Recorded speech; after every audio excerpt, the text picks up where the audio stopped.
Hello and welcome to Culture Shocked, the pop culture podcast brought to you by four aging millennials and our outdated opinions. I'm your host, Doug, and with me as always is... Hey, I'm Adrian, and can anybody find me somebody to love? I'm Corey, and music is good. And I'm Mike, and I want you to know that you should never stop. Don't stop. Wow, I fucked that up. Oh my God, I'm sorry. I'm Mike, and I want you to don't stop believing. And we're not going to edit that. Well, there will be other topics we cover in the future. Today will be our final general topic episode. So turn up your volume and rock out with us as we discuss our favorite music.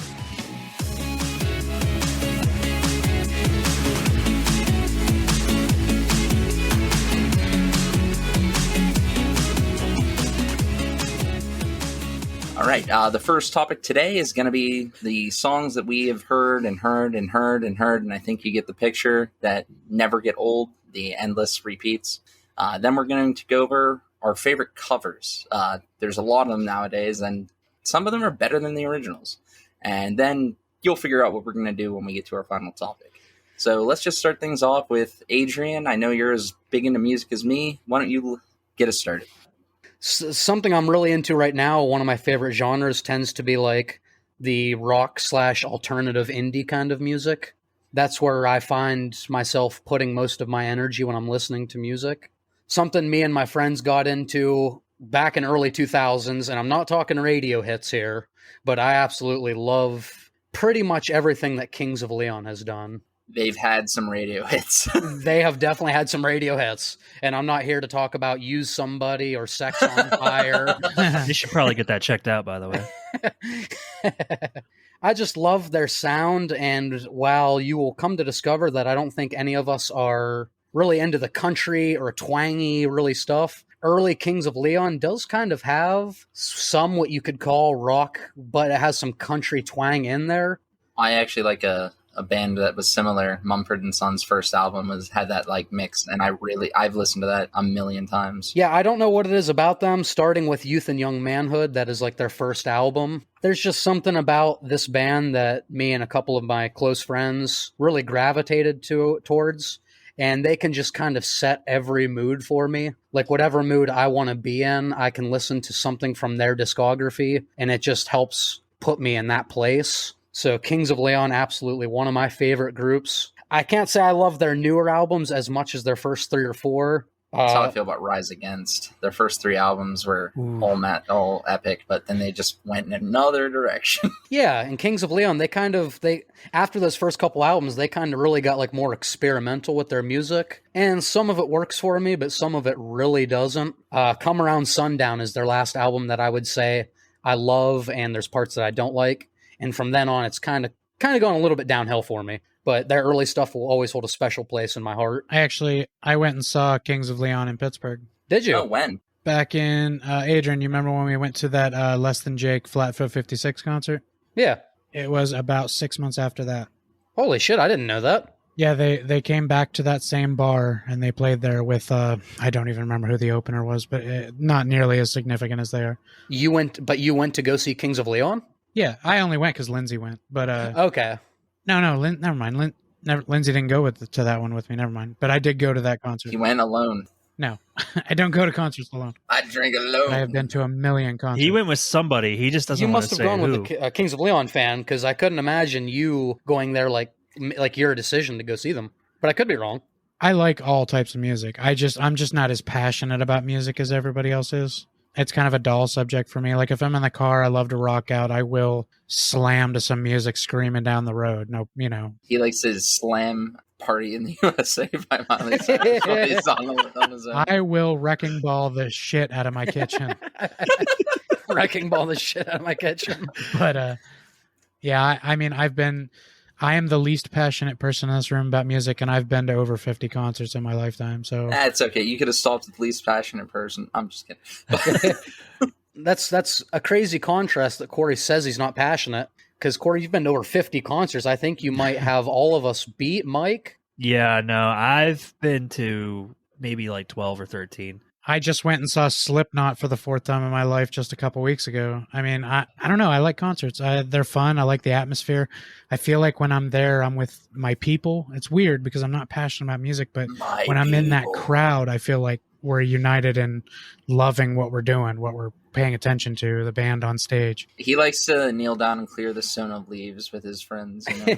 Right, nice. Real quick, I just wanted to throw out fun fact number 1, since you brought up Corey Taylor. Can anybody guess what Corey Taylor's favorite album is? I wrote down some fun facts if they came up. Ooh. Metallica, Ride the Lightning? Did he get it right? No, his favorite album is Les Mis. Oh, wow. Oh, Really? wow. And one of his favorite groups is ABBA. There's actually a lot of groups that do like the really heavy music that love that, especially like Les Mis is super popular. So fun fact, I just want to say Corey Taylor is a huge fan of musicals. Oh, I knew that. I didn't know it was his favorite album. Yeah, that's awesome. I know that this isn't really like a topic that we were going to discuss, but Corey, you said you've been to 50 plus concerts. Which one was your favorite? Well, it's the one I've gone to 4 times. It's the only band I've seen 4 times. Slipknot. Probably the year I saw them in 2012 at Mayhem Fest was probably my favorite time being to see them. They were incredible. This is kind of on the spot, but just out of curiosity, is there any band that really sucked live that you had high expectations for? I don't know about high expectations, but I did used to like Seether. Yeah. Oh, we went to see them together. You were with me. And I assume you've only seen them once. yeah. They went on stage. They played 6 songs as if they were recording an album, and then they just walked off stage. No stage presence. I hate no that. stage presence. They didn't talk to anybody. They didn't say thank you. They just left. Of Mice and Men is like that. No, they are not. I've seen Of Mice and Men 3 times, and they're amazing. When I saw them, that's how they were. Sorry, 2 times. Every band has a bad day. True. So to be fair, Seether, maybe they put on a better show. We've only seen them once. I guess. We have an example right here. Mike said they weren't good when he saw them. And Oh, I mean, the music was good, but it just Well, seemed like right. they were just there playing the instruments. That's all they did. You know what I heard back in the day? Queen just put on a horrible show. was it I'm called kidding. Live Aid? yeah. Live Aid, the worst show in this. Oh, you're talking about one of the most famous concerts of all time? Yeah, no. Live Aid, that wasn't the most famous. It was the worst. No, I'm kidding. I've watched it on YouTube like 400 times. And that's probably no exaggeration. Yeah, no, I'm not exaggerating. I've probably watched it like 400 times. All right, well, you guys just keep going in my wheelhouse. So I'm going to spit off a few quick Queen fun facts real quick. I love it. I love Queen. So Roger Taylor of Queen locked himself in a cupboard until the band agreed to have his song on the B-side of A Night at the Opera. The song that he entirely wrote is I'm in Love with My Car. The only song that he's ever wrote for the band. Good God. I fucking love it. Amazing. I love it. That's All right. fucking dedication right there. It is. And Doug, I don't know if you know, did you know Brian May studied astrophysics?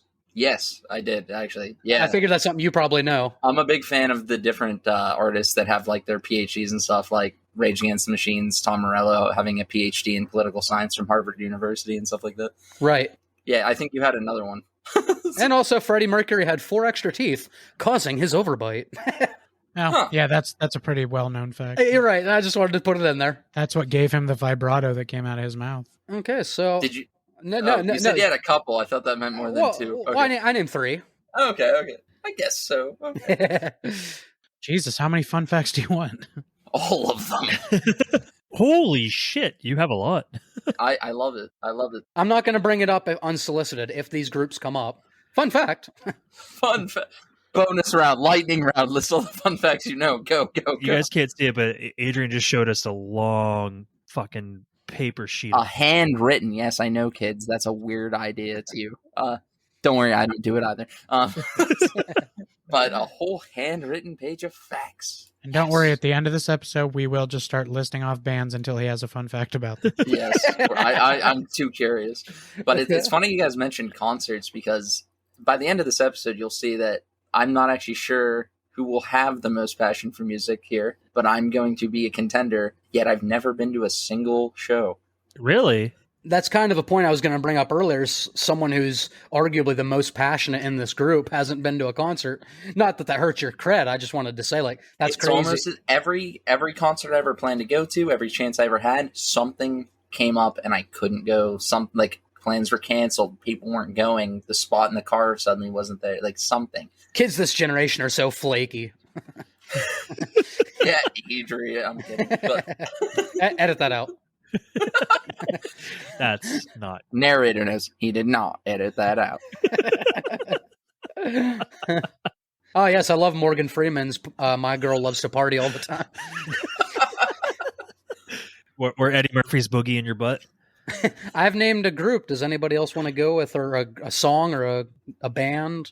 I have a couple. I can just, like, songs, bands that I never get tired of. It's kind of like probably going to resonate with Corey a lot because it's from that era, and he's already mentioned Corey Taylor, so, and I'm currently in a Slipknot shirt. I think I know where you're going. Slipknot, Mudvayne, Korn, System of a Down, like Marilyn Manson, that entire era of music, I've never gotten tired of. I can just still throw it on an album and listen to it beginning to end without problem. Thanks, Mike. And that kutch sound was Mike trying to hide his Dr. Pepper. Thanks for the sponsorship. Mike, what did we tell you about getting hammered during the podcast? Oh wait, that was me. Yeah, that was specifically you. But I've only had 3 Long Islands. All right, inside joke. Sorry, guys. 21 shots later. Anyway.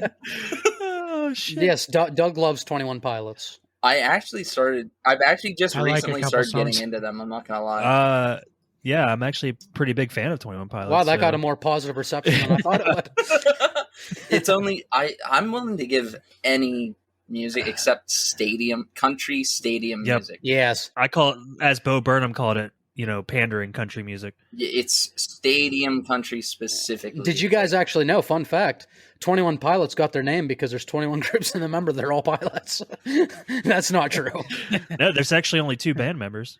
No, there's 21. You just heard the fact, Mike. Right. They all have their piloting licenses.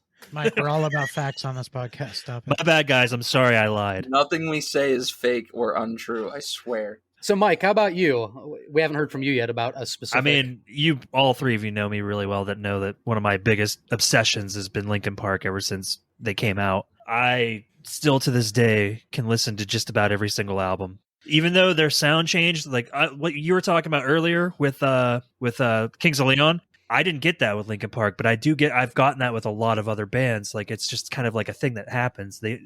You got to change your sound in order to stay relevant. And some people don't do that and they disappear because they have the fans. They're like, you sold out. No, they didn't sold out. They didn't sell out. They're just trying new shit. That's not true. Metallica's done just fine. Well, somehow. Well, let's not talk about Saint Anger and a few other... Everything after post Saint Anger, you mean? That was a joke, guys. Oh, okay. Thank you for clarifying that. They went off to Never Neverland.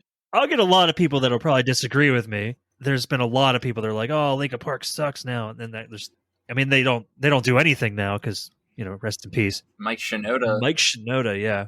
I can put on Hybrid Theory or Meteora and just vibe to the whole entire album. Unpopular opinion. I like Reanimation the most. That is actually, I love that album. What I will tell you, if you're a huge fan of like heavier rock, they came out with an album called The Hunting Party that they kind of did away with their whole like the synth sounds and all that shit. Like, it was just heavy, just heavy rock. Huh. No, I think like Corey in particular, I think would really appreciate it. Yeah, I would definitely check that out. Any of you guys that are into hip hop ever heard the Linkin Park Jay-Z live stuff? That almost ruined Linkin Park. They almost didn't come back from that. That's some of the most popular stuff. Yeah, dude. People love that. I think Mike means in his own mind. No. Okay. Oh, I didn't hate it. I'm just saying there was so much backlash. Like you guys are talking about all the positive that came from it. No, there was a lot of backlash amongst the group. Like, the group was themselves. There was some news to me. If you listen to Fort Minor at all, when Mike Shinoda did his side project, there's a song called I believe it's called High Road that he does with John Legend, and there's a line in there about, you said that record with Jay was a fluke. People like bashing him and shit for it. Like, so like other people in the band said that was. I don't know if it was the like. There's never been an article about it, but clearly that lyric came from somewhere. Yeah, absolutely. Are you sure that lyric doesn't mean the band felt like they sold out and got Jay-Z involved because he's so big that it would help them, and they didn't like that they did that. That could be. I don't know if the studio. I have no idea. Like, that's all up in interpretation. But that's all how I felt when Korn did a album with Skrillex. I hated it. I don't really like Skrillex though either, so that doesn't help anything. But it's probably it's probably the fans that were the ones talking shit and that he was referring to in that line in Point Minor. I'm gonna tell you right now, as far as like lyrically, Mike Shinoda is brilliant with his lyrics. He's got some good you stuff. Listen to any of his solo stuff that he came out with after Chester's death. I love that whole album. Did you see the tribute on YouTube? Yeah, where he's just like up there and like getting and even Jay-Z's done tributes at the end of his shows for an entire tour. He had everybody like put up the lights and he did the encore Numb mashup. I have a fun fact. All right, let's hear it. Chester Bennington was on Good Mythical Morning about a month before he died. Yeah. Oh wow, I forgot about Good Mythical. He also, another fun fact about him, he sang at Chris Cornell's funeral. Yes, he did. That's awesome. Chris Cornell came to a Linkin Park show and sang Numb with him. Him and Chris Cornell were best friends. I believe it. If you guys want to get to know us better, Chester Bennington passed away on Corey's birthday. My birthday. Oh, wait, never mind. My birthday. My birthday. No, Linkin Park, even though they didn't continue to be great, like in my book, I know there's a lot of people that continued through to listen to all their stuff, but when they first came out, they were definitely like groundbreaking. Oh yeah, they had a different sound than anybody else. Yeah, if you're in our age group during like middle school, high school, it was like massive. Oh yeah. Some of the best times in my life, Corey, is me, you, Ira, just playing video games and listening to Hybrid Theory through and through again. Tony Hawk Pro Skater 2 and Hybrid Theory. Yeah, all day. All the old Dragon Ball Z AMVs with Faint and literally all weekend off school, we listened to Hybrid Theory like the entire weekend, beginning to end. So they were definitely groundbreaking and revolutionary, for the genre. For our age group especially. They're huge in Japan. Are they? Yeah. But don't take us to be too much of a badass superheroes, because we also used to listen to POD Satellite over and over. You guys listen to POD, huh? Hell yeah, Corey and I did. Hell yeah. I liked, when I was younger, I liked POD, but Jesus, that did not age well. Every day is a new day. Don't worry, I listened to Godsmack, so I can't say anything. Oh, God. Stand alone. Yes, so POD, actually, our aunt wouldn't let us listen to it because she thought in one song they said one curse word when they didn't, and we had to explain to her that they're a religious band. Yeah, it took a long time to explain to her because we didn't have Google back then. We couldn't just Google these things. She was convinced that they were saying damn. I don't remember what they were saying. Yes, kids, we're all older than Google. It's true. I still should have invested. We had Ask Jeeves, and that Oh didn't my work God, Ask Jeeves. Fuck. Yeah, it sucked. That's why it's gone and no one knows what it I is. fucking forgot about Ask Jeeves. Oh yeah. But that's for the Upper Ground podcast. You'll find it someday, I'm sure. We're not going to give you a link. Anyway. Linkin Park? But maybe it was multi-layered. Maybe it was multi-linked. Or maybe I didn't even think about it like that at all, and I'm just riding off of the fact someone He pointed definitely it didn't out. think about it. Anyway, Corey, you're like the only one that hasn't name dropped a group yet. Should we just save it for the end? Yeah, I don't know how to explain it because I'm not super passionate about. I don't go out and search for albums and find new bands and listen to whole albums to see if they're good. I kind of stick to what I know, and if somebody's listening to something around me and I like it, I will listen. You just don't necessarily feel the same way about music as you do other pop culture, like things in your life. Literally everything else this podcast is about, I search for new things in those categories. When somebody suggests something to you, though, you look it up. Maybe. Yes, a song I will look up. But if somebody says, dude, if you haven't heard of this band, listen to this album, it's never going to fucking happen. I'm one of the hardest people to get to listen to a new band. I'm willing to give anything a chance. I'm like you. You got to recommend a song. Yeah. Don't recommend the whole fucking So album. for me, personally, the things I can listen to over and over and over again are anything Michael Jackson, I've been a Absolutely. fan since I was a baby. Love his music. Thriller and Bad are two of the greatest albums of all Separate time. the art from the artist, Doug. That's right. Oh no, I just hate Michael Jackson music. Oh, Doug just has poor taste. Yeah. That's why I still listen to Marilyn Manson. He's a monster now, but Wait, I love his music. am I out of the? Okay, that's a conversation for another time because I'm out of the loop on that. You're very out of the loop on that. Yeah, I haven't listened to him in months, in years, really. Yeah, so Michael Jackson. I go back and listen to Slipknot over and over again. I like I Prevail. They're kind of a newer band, but I like, yes. well, not newer, but newish. They're very good. I went and saw them, and they're amazing live. Amazing. Elvis. I'm a big Elvis person. I like some old Elvis. Hell yeah.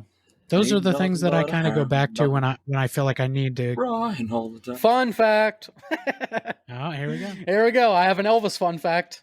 So this is actually brilliant, I think, by Elvis's manager. But back in the height of Elvis's popularity, which was like fucking 40 years. Yeah.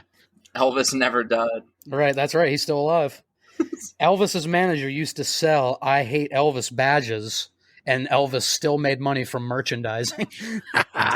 That's excellent. that was brilliant. So people that would have never paid Elvis a dime bought those badges, and he made all the money off of it. You dumb fucks. So brilliant. I love that. And also, Elvis only failed one class in his entire career. I bet you can guess what it is. Dancing. English. Music. Oh, Elvis failed music. I was going to say dietary supplements. Hey, Elvis was once known as one of the best looking people on the planet. Oh, yeah. He wasn't always a fat bastard. He was the Back when original he was like an pop actor, too. icon. Yeah, he was like the sex icon. Oh, yeah. He was the first. He was without him, there wouldn't be the Michael Jacksons and the modern day. He's like, the king of Justin rock. Biebers and shit. Like he was the pop star, the original. And it was actually before he had his whole getup, like his fancy diamond encrusted jackets and stuff. It was actually Liberace's the one that told him to start dressing flashier. That really paid off for him. Yeah, it did, Yeah. definitely did. that and the hip movements. Well, that was Forrest Gump. Forrest Gump taught him that. Yeah, kid, I like your moves. And then my last Elvis fun fact is when the Beavis When the Beavis and the Butthead met him in the desert in New America. they were like, this guy sucks. Yeah, but when the Beatles met Elvis, they were so starstruck to talk to him that Elvis, like, it was late at night and Elvis threatened he was going to bed unless one of them came up and started a conversation with him. So even the Beatles get starstruck, ladies and gentlemen. Wow. Well, they would have been a lot younger at that time. They so it would have makes been, a lot of right. sense. Yeah, that was Yep. before they were the biggest stars on Earth. Yeah, he had already been around for about 10 years or so when they started doing their thing. But yeah, growing up with our grandma, it was hard not to love Michael Jackson and Elvis. Yeah, We have to give her credit there. She got us into both of them. My grandma was a massive Elvis fan as well. That's what I bought her every Christmas, every birthday, something Elvis memorabilia. Our grandma always used to tell her grandpa, like, don't get angry, but when we pass away and I go to heaven, I'm going to be hanging out with Elvis. Elvis didn't go to heaven. She died That's first, true. so she had a good 6 months up there with him. Right. I'm not going to get into religion on this podcast. Anyway, We did mention heaven. and it's taking all of my energy not to make a joke. Guys, so- it wasn't anything to do with religion until you guys just said the word religion. We just made a passing I statement know. about her. I wanted to make a joke, and I couldn't. Damn it. Could you guys imagine if there was no religion? Or if you were losing your religion. Oh, shit. Nice, Mike. Wow, there's like songs about religion. What? There's like a band called Bad Religion. That's me in the corner. Okay. Wait. We did segue to Imagine. Doug, did you want to talk about the Beach Boys? Actually, For the Love of God by the Beach Boys would be a Another reference there. It would be nice. I actually love the Beach Boys personally. One thing I didn't think they would come up in this at all, but the Beach Boys honestly had some of the best harmonies of all time. Oh, absolutely. Every single one of them has an impeccable voice. They really do. I've never realized how much like harmonics and stuff really I love the Carpenters. Karen Carpenter, I think, is one of the best voices of all time. That sounds like a fake name. I'm not gonna lie. But you know Karen Carpenter. I do. It's just like hearing We've it said, only just begun. We've already talked about that, 1408. Can you do that to the Beach Boys? Go back to episode 2. Yeah, but she has a tragic life, but I'm not going to get into that. You should look into Karen Carpenter. I love the Carpenters, the harmonies there. The Beach Boys have some of the best harmonies of all time. The Eagles, oh my God, the Eagles are one of my favorite groups of all time. And they're fantastic. Their harmonies are fucking. And a lot of their early stuff, especially, also has country roots. Like "Take It Easy" is one of my favorite songs of all time, and that song is very country. I have a really unpopular opinion, but I cannot stand the song "Hotel California." What do you think it's about? It's just boring to me. It's just it drags on too long. That song is very open for interpretation. But what do you think it's about? I'm curious. If it's boring to you, that means you listened to it. So what was it about? I gotta listen. I'd have to listen to it again, honestly, because it's been so long. Why is it boring? Because it's so slow and it lasts. How long is that song? It's like 6 minutes, isn't it? That's not a long song, but the last 3 minutes that that song is just like dueling fucking guitar solos that are just so epic. I might not make it that far. I feel like he didn't finish the song. That's why I was asking. And Don Henley is fucking rocking the drums while he's the lead singer of that song. It's it's so rare. Hold on, it's a tragic thing for me. I do that with a lot of bands that have songs that are like 6 to 9 minutes. Like I don't know. Like there's a lot of Metallica songs I can't listen to. Oh yeah, there's. And I'm over here listening to 30-minute songs by Scandinavian metal bands. I can't fucking listen to any Tool song. Honestly, I can't stand that. Okay, band. let me jump in here. Okay, Adrian, you asked if there's any band I went and saw live that was a huge disappointment. Yep. Tool. Wow. That's gonna get you some hate. I don't care. Me saying I can't stand them is gonna get me some hate. So. No, I'm just saying. I know that's gonna get you some hate. Tool has a rabid following. I'll tell you right now, Maynard has about 5 words in every song, and seeing him stand there on stage waiting for his line is boring. Oh, I bet. It was just sitting there watching a light show where the band's just kind of playing around him. And then he would say his one line, and then it was 2 more minutes of music. It was just kind of boring. So you're a guy who likes lyrics. That's what you're. If a song doesn't have some kind of meaning to their lyrics, I don't give a shit. Okay. Maybe that's why I don't mind Meatloaf's long songs. I've never been a Tool person, for the record. I'm not a big Tool fan either, but I respect them. I feel their music when I'm like chilling. Yeah. But I'm not going to like blare it in my car. I'm not going to like blare it in my car. Yeah. Chilling, heavy quotation marks. For red eyes, use clear eyes. But like, don't worry about a thing. That kind of chilling. The Lovin' Spoonful. Not that kind of chilling. Oh, Purple Haze. Anyway, but what I was saying is... Puff the Magic Dragon. No, he lives by the sea, man. What are you talking fuck, about? my bad. No, that's Chris Farley. He lives in a... Oh, yeah, in a van down by the... He lives in a van down by the river.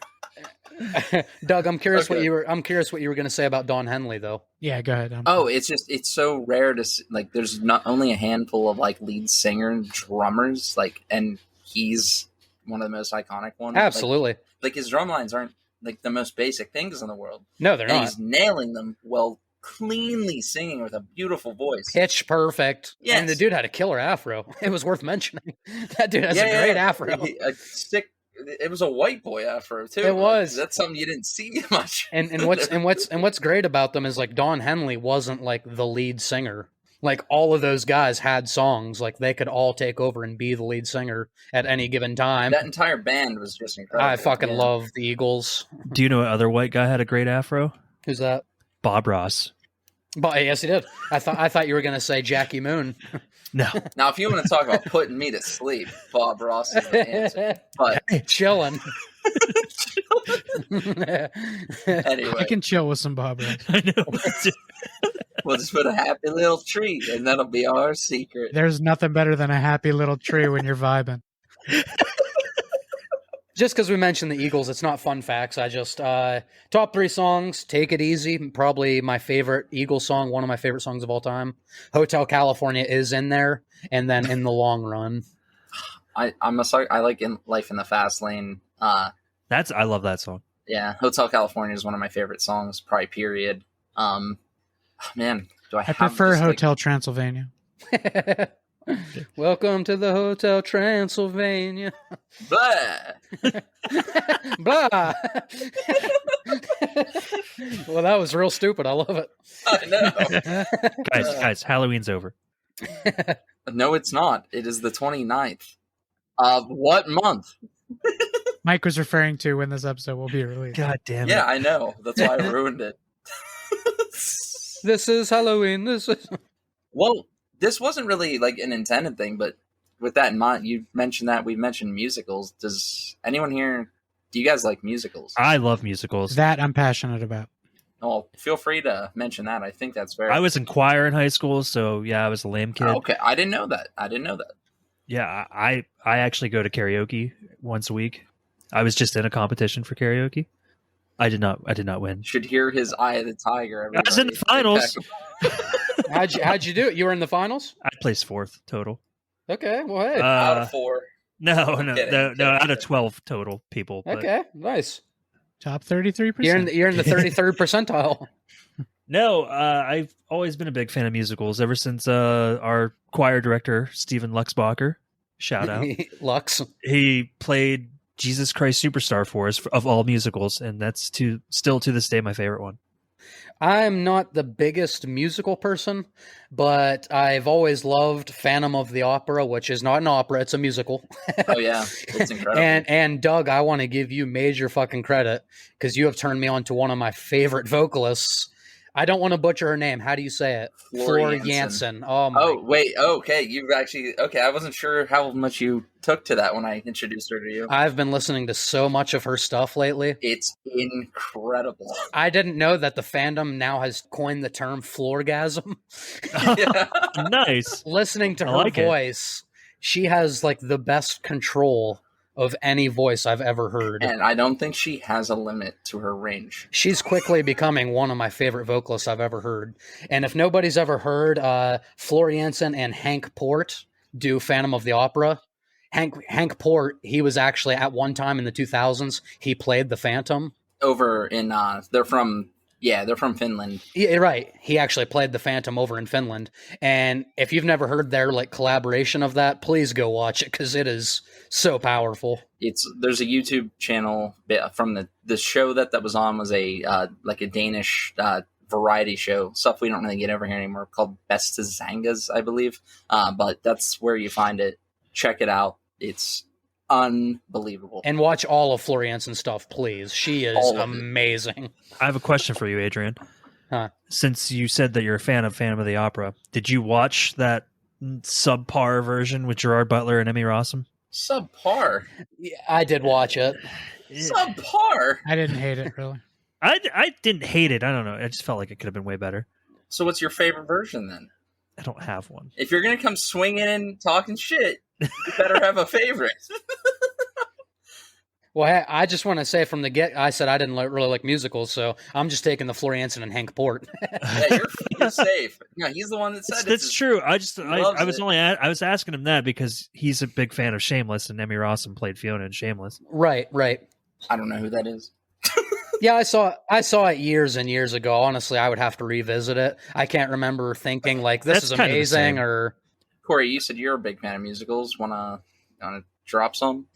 I'm basically a fan of the ones that everybody likes: Wizard of Oz, Grease, Mary Poppins, Rent. Sound of Music, West Side Story. Hamilton was fucking amazing. Yeah, Hamilton's awesome. Do you know what musical bored me to death? I couldn't make it through the whole thing. What's that? I probably am going to say this wrong, and I apologize. The one with Hugh Jackman, Les Miserables? Les Miserables. Les Miserables, yeah. That movie, I couldn't make it through it. Have you ever seen his other musical, The Greatest Show? Oh, The Greatest Showman. I want to see that. That looked really good. Yeah, it's incredible. That is fantastic. After seeing the other one, I was skeptical. Les Miserables was hard to watch because of I can't remember. Like, I think Hugh Jackman did fine in that movie. Yeah, Hugh Jackman was great. He has a very, very good voice. But they put the gladiator himself in that movie to sing, and I don't know. He's not a good singer. Damn. I'm blanking on What is his his name. You name? guys gotta Because help me. you're driving me nuts. Like from the Gladiator, Russell Yes, Crowe. yes, Russell Crowe. Oh, okay. I was about to look this shit up. I'm like, what are you talking about? I needed one of you guys to say his name, and you weren't picking up on that clue there. Yeah, you said the Gladiator. I was like, wait, was that from? I've never seen Les Mis, so I wasn't really sure. He just doesn't have a good voice. That was a Damn. bit of a miscast. Yeah, fuck. I have a favorite opera even. But my favorite musical, it's probably lame, but I love Sweeney Todd to death. Nah, that's a great Dude, Sweeney musical. Todd's amazing. I watch the Johnny Depp one once a year, probably. Oh hell yeah! I love that movie. That's just a good movie. Another good Alan Rickman movie too. Johnny Depp's another actor. He's so good at singing. Yeah, he just has a presence about him. He can really turn himself into any character that he plays. I like Johnny Depp and most things. Okay, I don't like Charlie and the Chocolate Factory. It was terrible. That movie's weird. Super weird. But It's supposed to most be. things I like. Secret Window. I love Secret That's Window. an interesting Stephen movie. King book. Well, we've all heard about my opinion on Nightmare on Elm Street. So. Did you watch Crybaby with Johnny Depp in it? That's a musical. Yep, I've seen that. Oh yeah, it's similar to Grease. It's Yeah. pretty good. Yeah. Man, that's old. Yeah, I forgot about that. I have seen that a number of times. Now that I had forgotten about it, so you just mentioned. I was waiting for him to be like, "You just made that up." Yeah, no. I've seen. I haven't seen Newsies in a long time, but I remember liking that. It's gonna be hard for you to name anything music related that I haven't heard of, Mike. This is That's gonna fair. be your challenge episode. This is the one. Yeah. But any other just basic ones you want to mention before we move on? Because I'm sure I hate Mamma Mia. Mamma Mia, let me go. I can't believe they made a fucking second one. Let me go. I just kind of want to touch like the 80s in general had Yes, please. so much fucking good music, like new wave, hair metal. Like that's what I grew up. We all grew up on it. Let's be real. Hair metal will forever be in my heart. I love Twisted fucking Sister. Fucking to death. yes. There's nothing wrong with that at all. Nobody Dee talks Snider about them is enough. The man. You won't find me like finding hair metal that I really hate. I hate Axl Rose as a person, I hate everything about Axl Rose. But Guns N' Roses, but I acknowledge he has a fucking great voice for that era. yes. Yeah, but when they went and got what's his name from Smashing Pumpkins and made Velvet Revolver, that's who they should have been all along. Yeah. Oh, I love Velvet Revolver too. Not Smashing Pumpkins. They got Scott Weiland from Stone Temple Pilots. That's it. Yeah, Rest in peace. that's who it should have been. Scott Weiland's awesome. Well, I don't know if I agree with that. Stone Temple Pilots was a much more 90s band. Could you imagine that guy doing "Welcome to the Fucking Jungle"? Yeah, he couldn't have done it. Welcome to.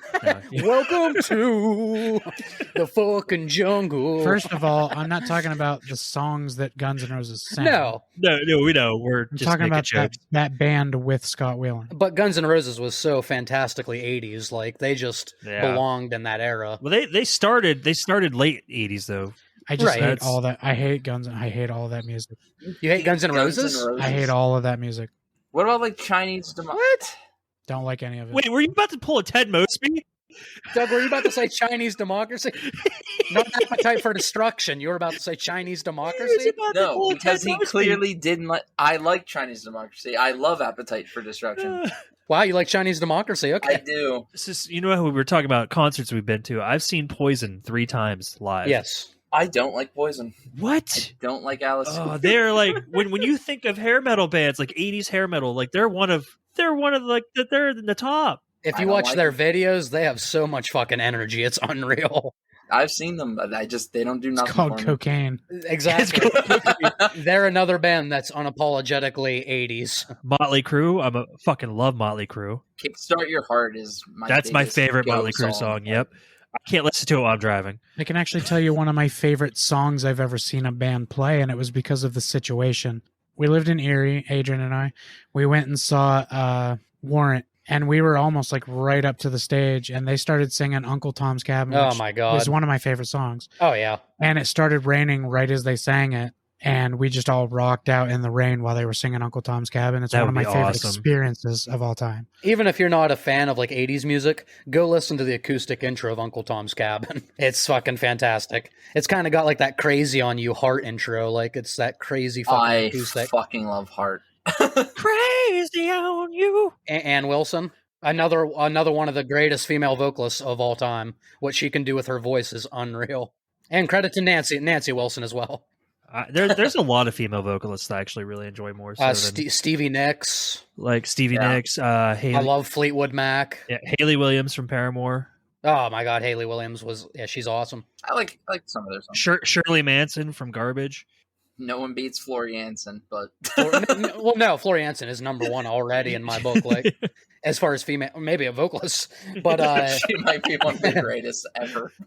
no. But I watched a lot of Haley Williams stuff, like live acoustic they did for the Grammys and Yeah. stuff. She's just as good, like in a live setting with just an acoustic guitar playing. She's an awesome singer. Do you guys remember that that band Flyleaf from when we were like Oh yeah, yeah, 15 Ah. or younger? yeah. The song "So Sick" was like their first hit. Who I was think that they only girl? had two. I could tell you here real I cannot remember for the life They of were. me. She was the one that didn't catch on like Haley Williams or Lizzie Hale from Hailstorm.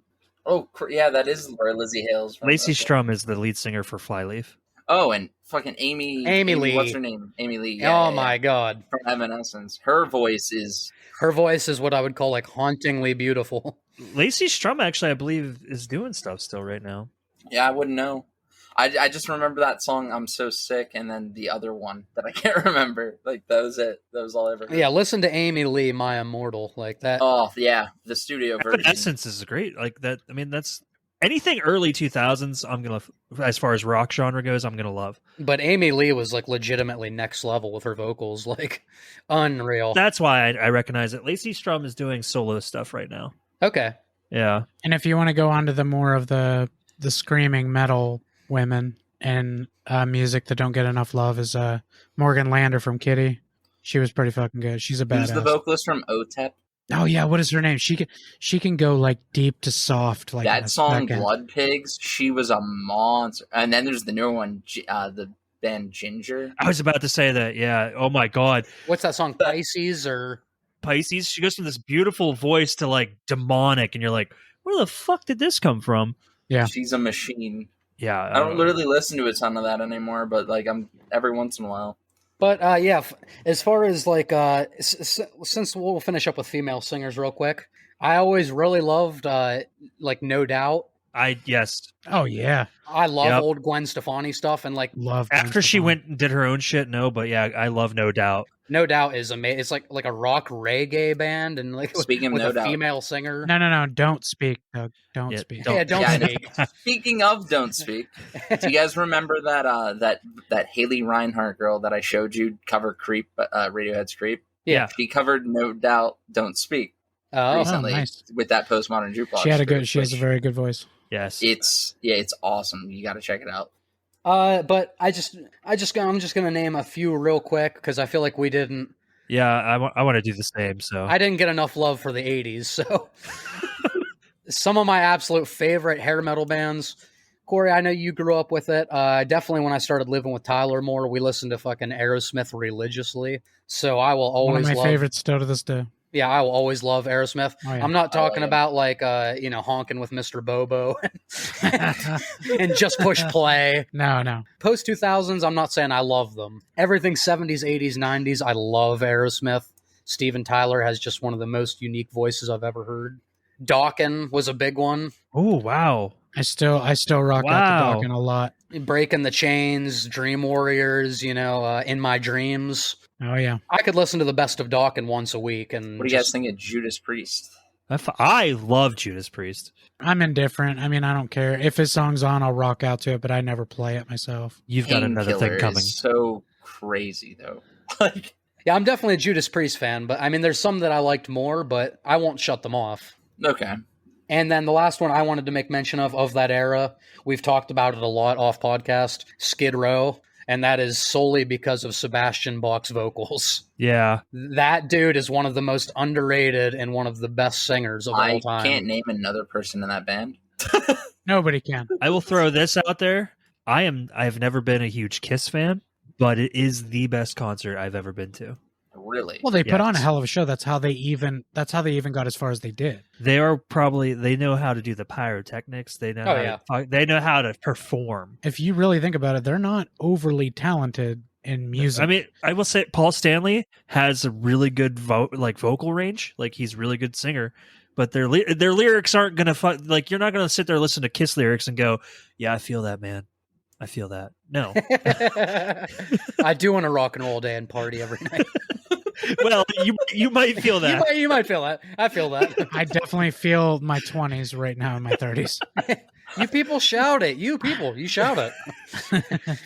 I actually went to see a cover band in Erie called Strutter, and even those dudes put on a good fucking show. Like, If you're doing Kiss music, you got to. Okay, Like, there are Kiss songs that are like Beth. oh Like yeah, that song. Beth is that one's got lyrically. Sad ass song though. Yeah, Detroit Rock City is my favorite Kiss song. What about the movie? I love the movie as well. Great movie actually. I love the movie Detroit Rock City. Yeah. But I don't go out of my way to listen to them. I've listened to them a lot more recently because it was my dad's favorite band. I'm not going to get into that, and we don't need to get sad. But yeah, no, I just wanted to throw that out there because you were talking about 80s and bands and whatnot. It took them way too long to get into the Hall of Fame. Yeah, probably. I mean, they were a staple for the 70s and 80s. They probably should have been in there a long time ago, but Right. And then I'll let someone else go next, but God, there's so many that like I feel like none of us have got to. I could just name bands all night. Like I that's know. why I'm trying not to. Alternative rock indie, brand new, one of my favorite groups. They're kind of punk rockish, early 2000s. Listen to them. Said the Whale, Canadian band. I like Said the Whale. I love Said the Whale. Love all of their stuff.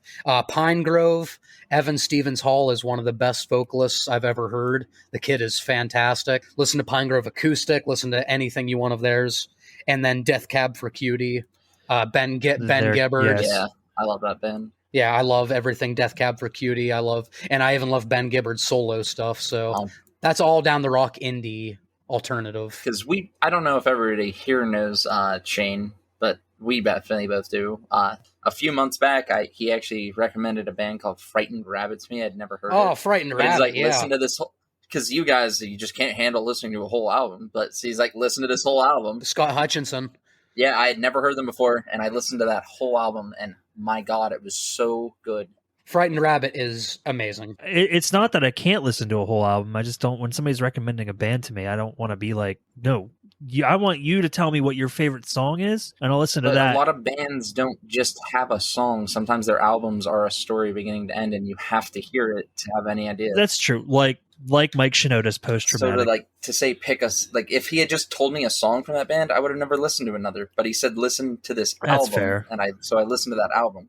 I just figured out how I can describe my indifference to music. When I'm listening to music, if I'm listening to an album, somebody says, listen to this album, and I start song 1 by song 2, I'm thinking of all the other things I'd rather be doing. That's how I get when I watch TV these days. You know you can do stuff while you listen to music. But well, that's a valid point. Like if I'm trying to listen to something new that somebody's recommended to me, I need to focus on it because I need to can't. listen to it. I don't want it to just be background noise. So listen to it. I want to give it like I get I want to bored. give it what it Close your eyes, lean back, and let the Then I music fall take you asleep. somewhere. But what Corey's saying, is, Damn, like, dude. that's how indifferent he is to music. Like I I could hate do it. that without thinking about other things I'd rather be doing because I'm super passionate about music. Personally, music makes me lose control. I didn't think I'd be bringing Missy Elliott You into gotta this. roll your windows down, you gotta rock your socks, you gotta roll your soul, bust a vocal cord, gotta lose control. I understood, The Beats, Corey, the don't greatest worry. fictitious band of all time.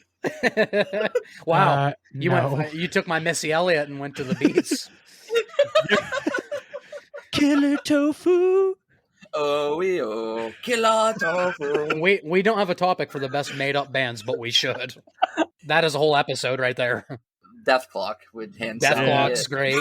Nope. They're all just a still real wrong. band. Infant Oh. Sorrow. Infant Sorrow is the best made up band Infant of all Sorrow. time. Russell Brand. Tenacious D. Are they real? Are they made up? We don't- They're Oh. definitely real now. Have they ever existed? Death Clock does tours. Are they real? No, it's just Brandon Small doing all of it. All right, so bands I'm not going to talk about in detail. Flaming Lips, Foo Fighters, Dave Grohl, one of the greatest musicians of all time.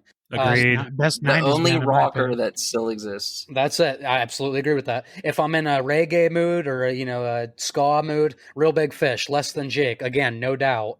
I love Rush is one of my favorite bands of all time. Rush is variety. One of few bands I can listen to a long song. Rush is variety. Yeah, and Red Hot Chili Peppers. Well, there goes one of the ones I was I'm going to not mention. a big fan of them, honestly. Sorry, Mike. I'm really not a big Red Hot Chili Pepper We're guy. probably not going to have time to really get into rap and hip hop, so I'll just say Yes, we are, damn it.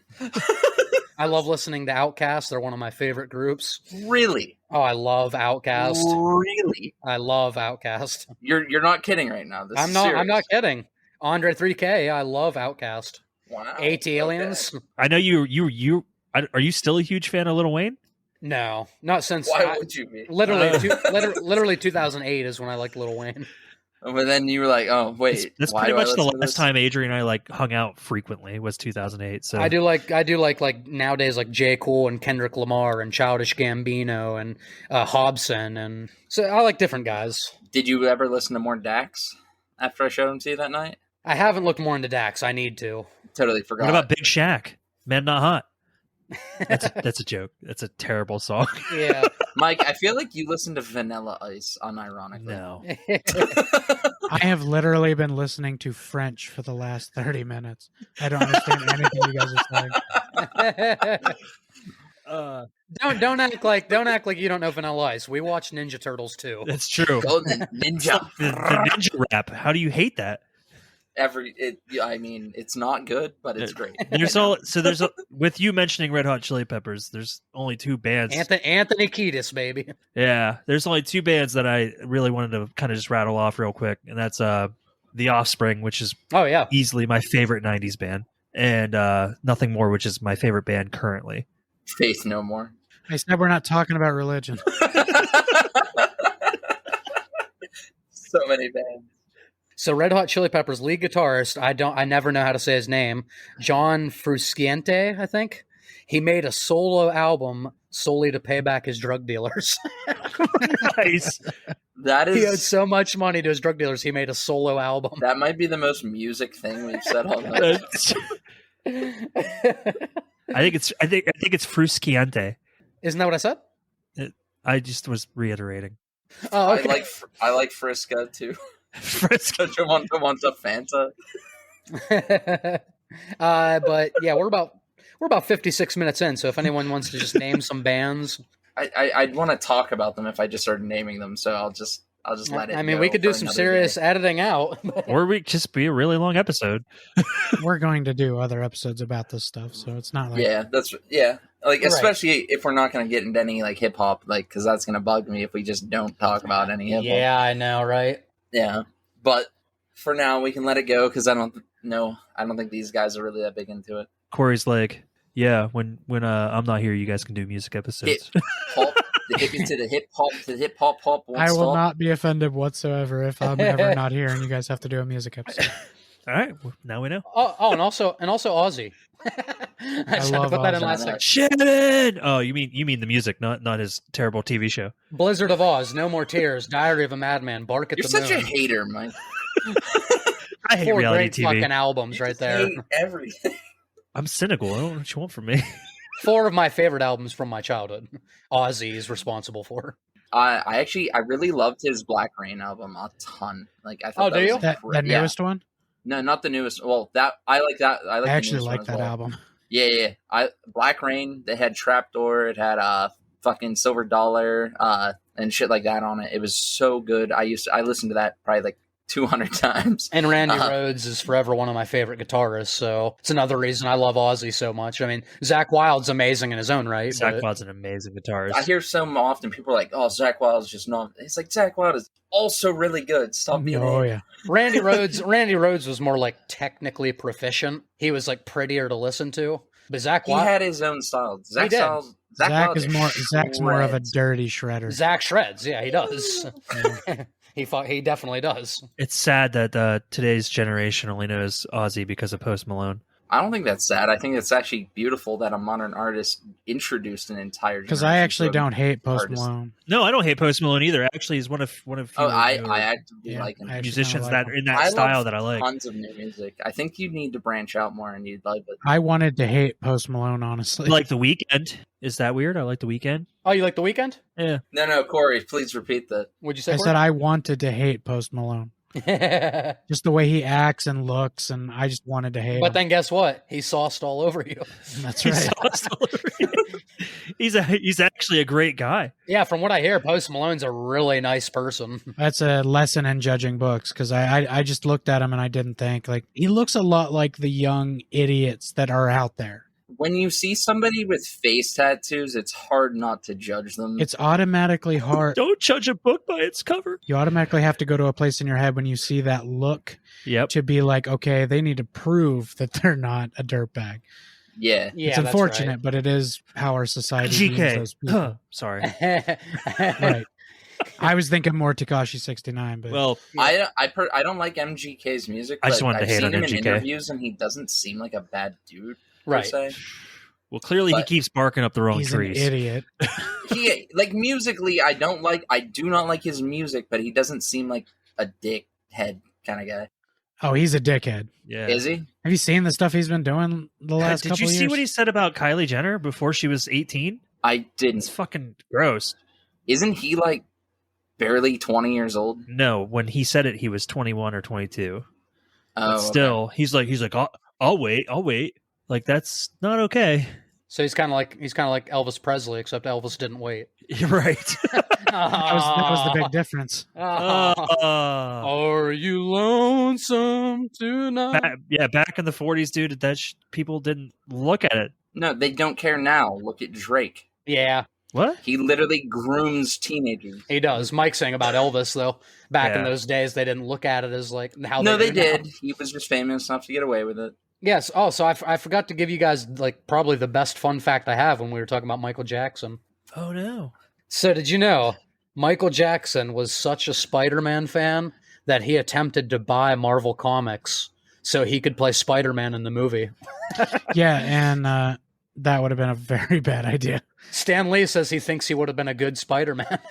Stanley was not always the best guy for decisions. That's why he had a whole. Why team do I around him. feel like I really needed to see this, though? Like, I kind of like really want this in my Well, life. on that same vein, the Beatles tried to buy the rights to Lord of the Rings so they could make the series of movies.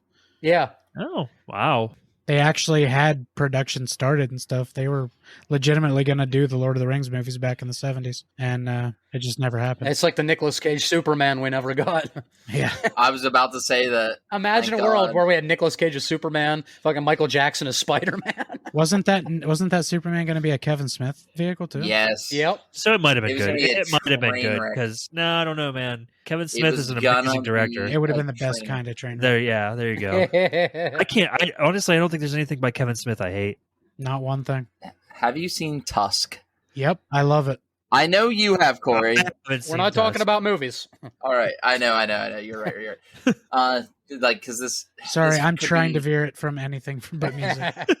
this could- Corey's like, fuckers. hey. Let's just talk about the music in those movies. All right, let's do it. Yeah, No. James Bond movies, all the opening songs. Those aren't only in those movies. Those are really popular songs. No. Most of them are all written for the Most Bond James films. Bond movies, the title song was written for the movie. Oh, okay, that's right. Here's a fun fact for you. Okay, Mike's got a fun fact. Duran Duran begged the people who were in charge of the James Bond films to let them make a song for the movies, and they kept turning them down. They were like, "We can make the best one," and they kept turning them down and down and down until finally they're like, "All right, you guys can do one," and that's how A View to a Kill was made. Wow, that's pretty And cool. It definitely wasn't the best James Bond. But it is Duran Duran's #1 song, actually. Oh man, the best Duran Duran song is like the worst fucking. Duran Duran is one of the few new wave bands that actually had more than one hit. They suck. The best James Bond opening to a movie is in Deadpool 2. Yes, I agree with that for sure. It's Celine Dion. Celine Dion's Out of Ashes. Speaking of Celine Dion and movies, I have another one that I actually didn't write down, but I just Did you know that James Cameron didn't want a theme for Titanic, so they recorded with Celine Dion in secret? And when they showed him that song, he loved it and he put it in the movie. That would have ruined the movie to not have that in it. Could you imagine?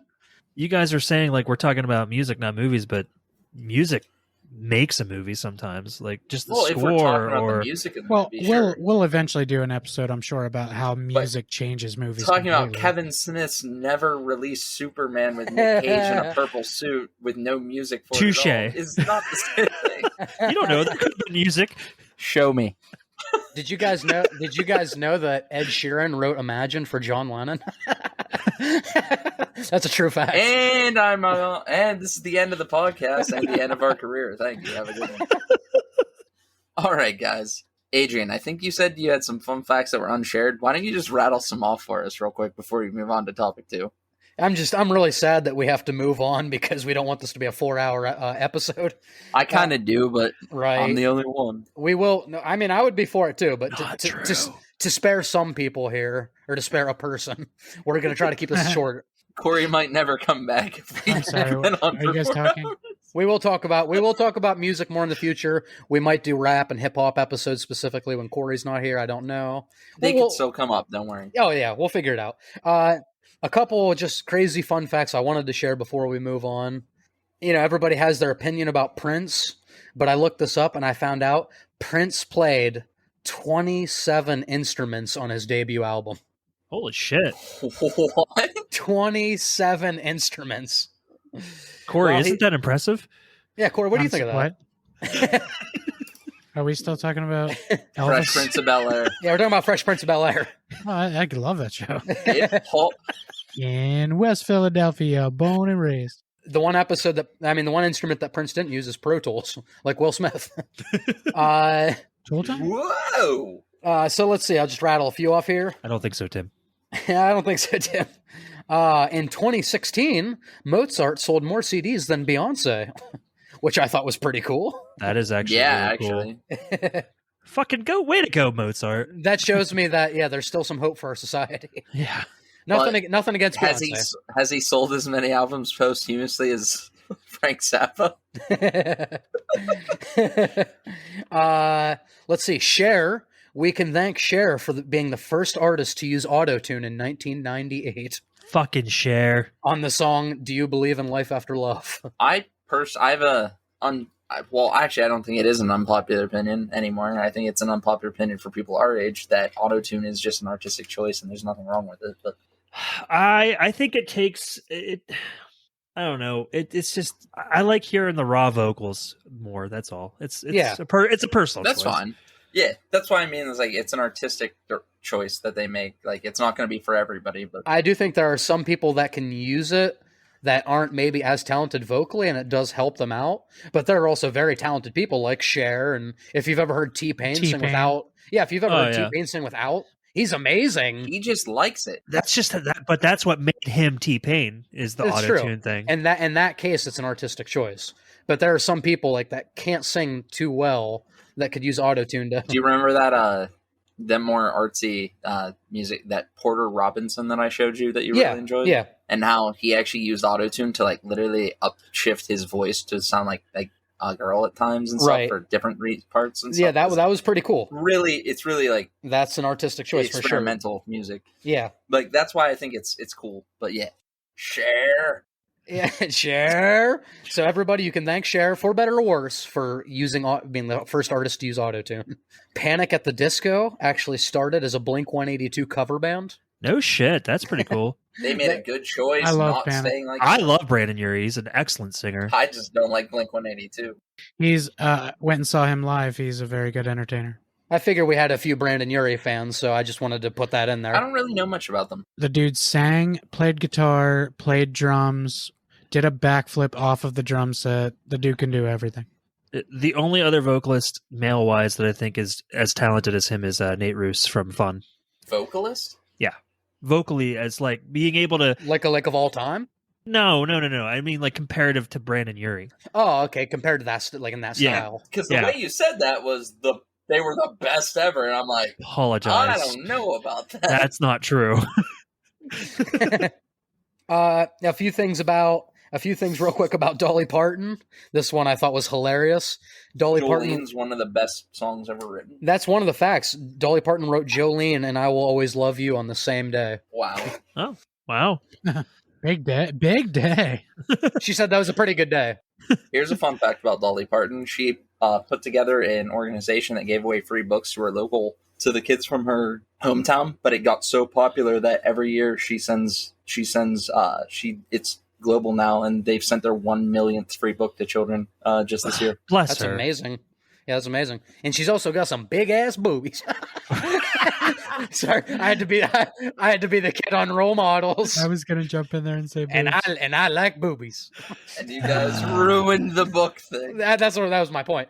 But the funny fact about Dolly Parton is she once entered a drag queen lookalike contest and lost to look like Dolly Parton. Actually did know that. Did you? excellent. Yeah, I did know that Why one. did you know? Because I come across weird shit all the time. David Bowie is credited for saying his diet in the mid-70s was red bell peppers, milk, and cocaine.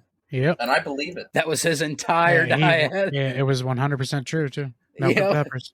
He called it the milk and peppers diet. I'm going on a David Bowie diet. This was pretty cool. This was pretty cool since we didn't talk about him in subject one. Bob Marley. It just feels so fitting to who he is. His final words to his son Ziggy before he died of cancer was, "Money can't buy life." I like it. It literally could have in his position, though. Ironic, isn't it? Ironic, isn't it? Thanks, Alanis Morissette. Yeah. And also, Bob Marley had some big ass boobies. Little known fact. Wanted to ruin the touching moment again, since Doug did. I didn't ruin it. We're in America where money can buy life. And then, He'd still be alive today if he would have went to see a doctor. I'm just saying. right. But, and then lastly, I just wanted to say a few things about the Beatles. Ringo Starr, this was funny. Ringo Starr was the original narrator for the UK version of Thomas the Tank Engine. What? Yes. I thought he was the narrator for the English one in the first season as well. Oh, he may have been, but he was definitely in the UK one. Okay. Second, John Lennon absolutely hated his voice, his own voice, and would ask producer George Martin to cover it in the songs. Wow. And thirdly, this will piss off some Beatle fans. In 2017, Yoko Ono finally got credit for most of the lyrics of Imagine. Oh wow. Most of the lyrics in that song were from her poetry. Imagine. Yep. Imagine that.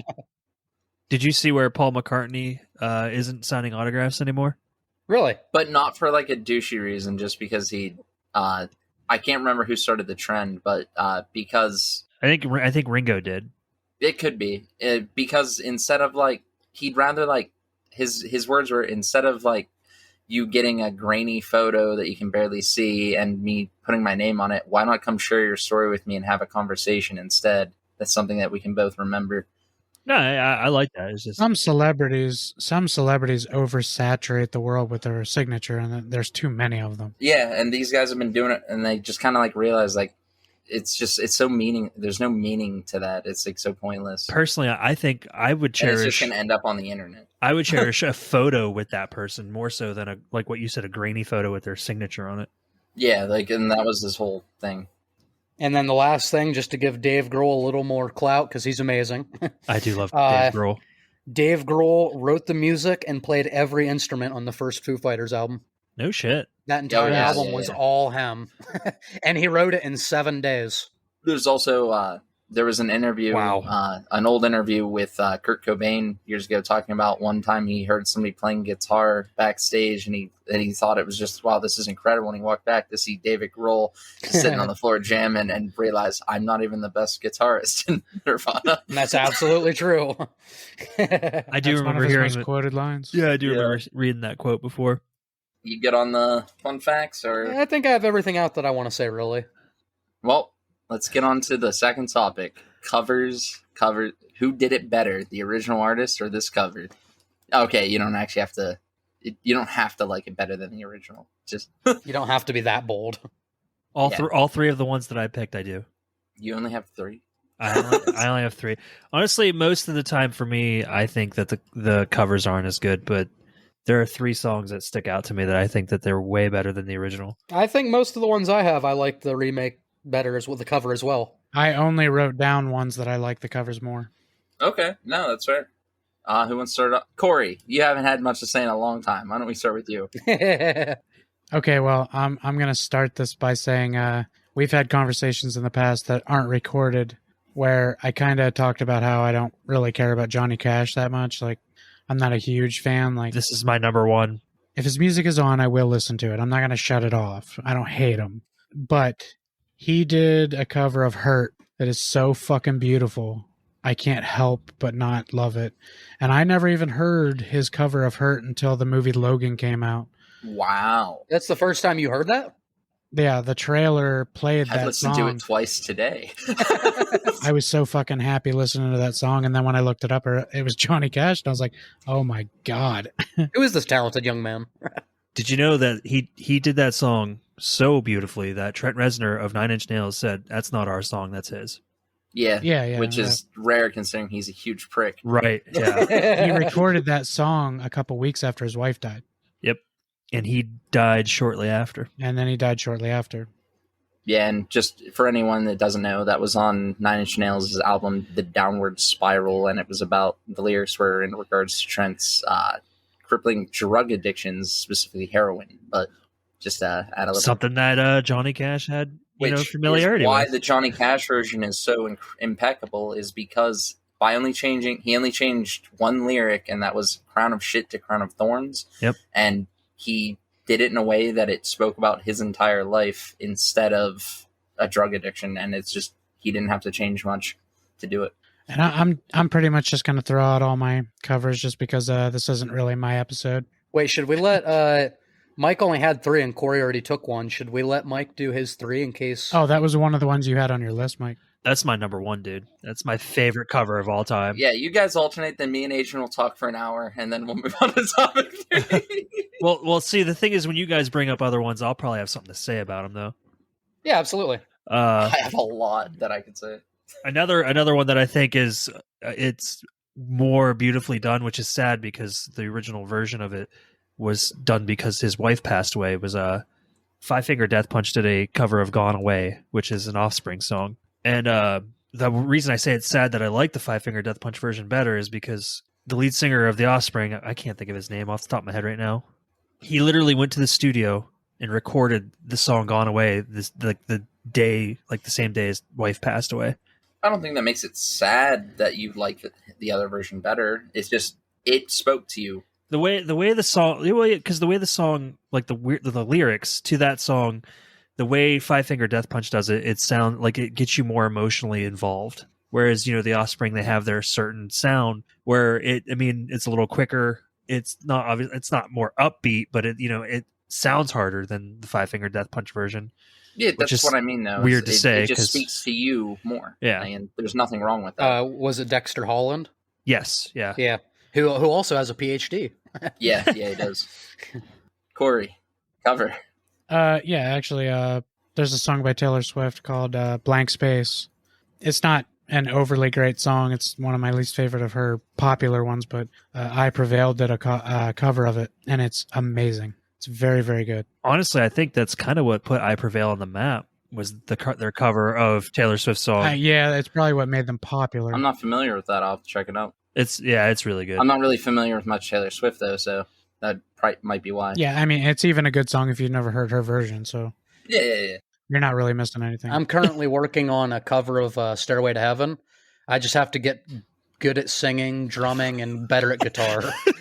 And then I'll be there. So wait, you're good at producing? And producing. Sound editing? And sound mixing, sound editing. What about the marketing so you can get it out there? And marketing. He has 100. Baker Reviews has 100 subscribers on YouTube, and they're going to do a special next week, right? Thank you, Doug. My, as every great YouTuber does, I'm doing my 100 subscriber Q&A where I'm going to play a live rendition of Stairway to Heaven. And cancel. No. There goes 80 subscribers. 20 are sticking around like, hey, that's not bad, man. I've never heard this song. Oh. Anyway, Is it new? Is it? you guys go ahead and finish up your covers. Corey, go ahead. You go ahead and rattle another one off. Wait, what if he names your other one? You only have 3. I'm fine. You're fine? Yeah, go ahead. The Goo Goo Dolls did a song called Long Way Down that was really popular in the Yeah. 90s. Haste the Day does a version of it. I don't know if you ever heard of Haste the Day. They're a pretty unknown band, but they did a version of that song and they killed it. I'll have to check that out. I like Goo Goo Dolls, so I'll have to check that out. Yeah, me too. So much so that I honestly didn't even... No, it was a Goo Goo I Dolls song. completely forgot it was a Goo Goo Dolls song because it was so good. Nice. I know. I have a few songs. That's like actually what happened with me with the Gone Away by Five Finger Death Punch. It just had dawned on me after like the 20th time listening to it. It's like, these lyrics sound really familiar to something else I've heard.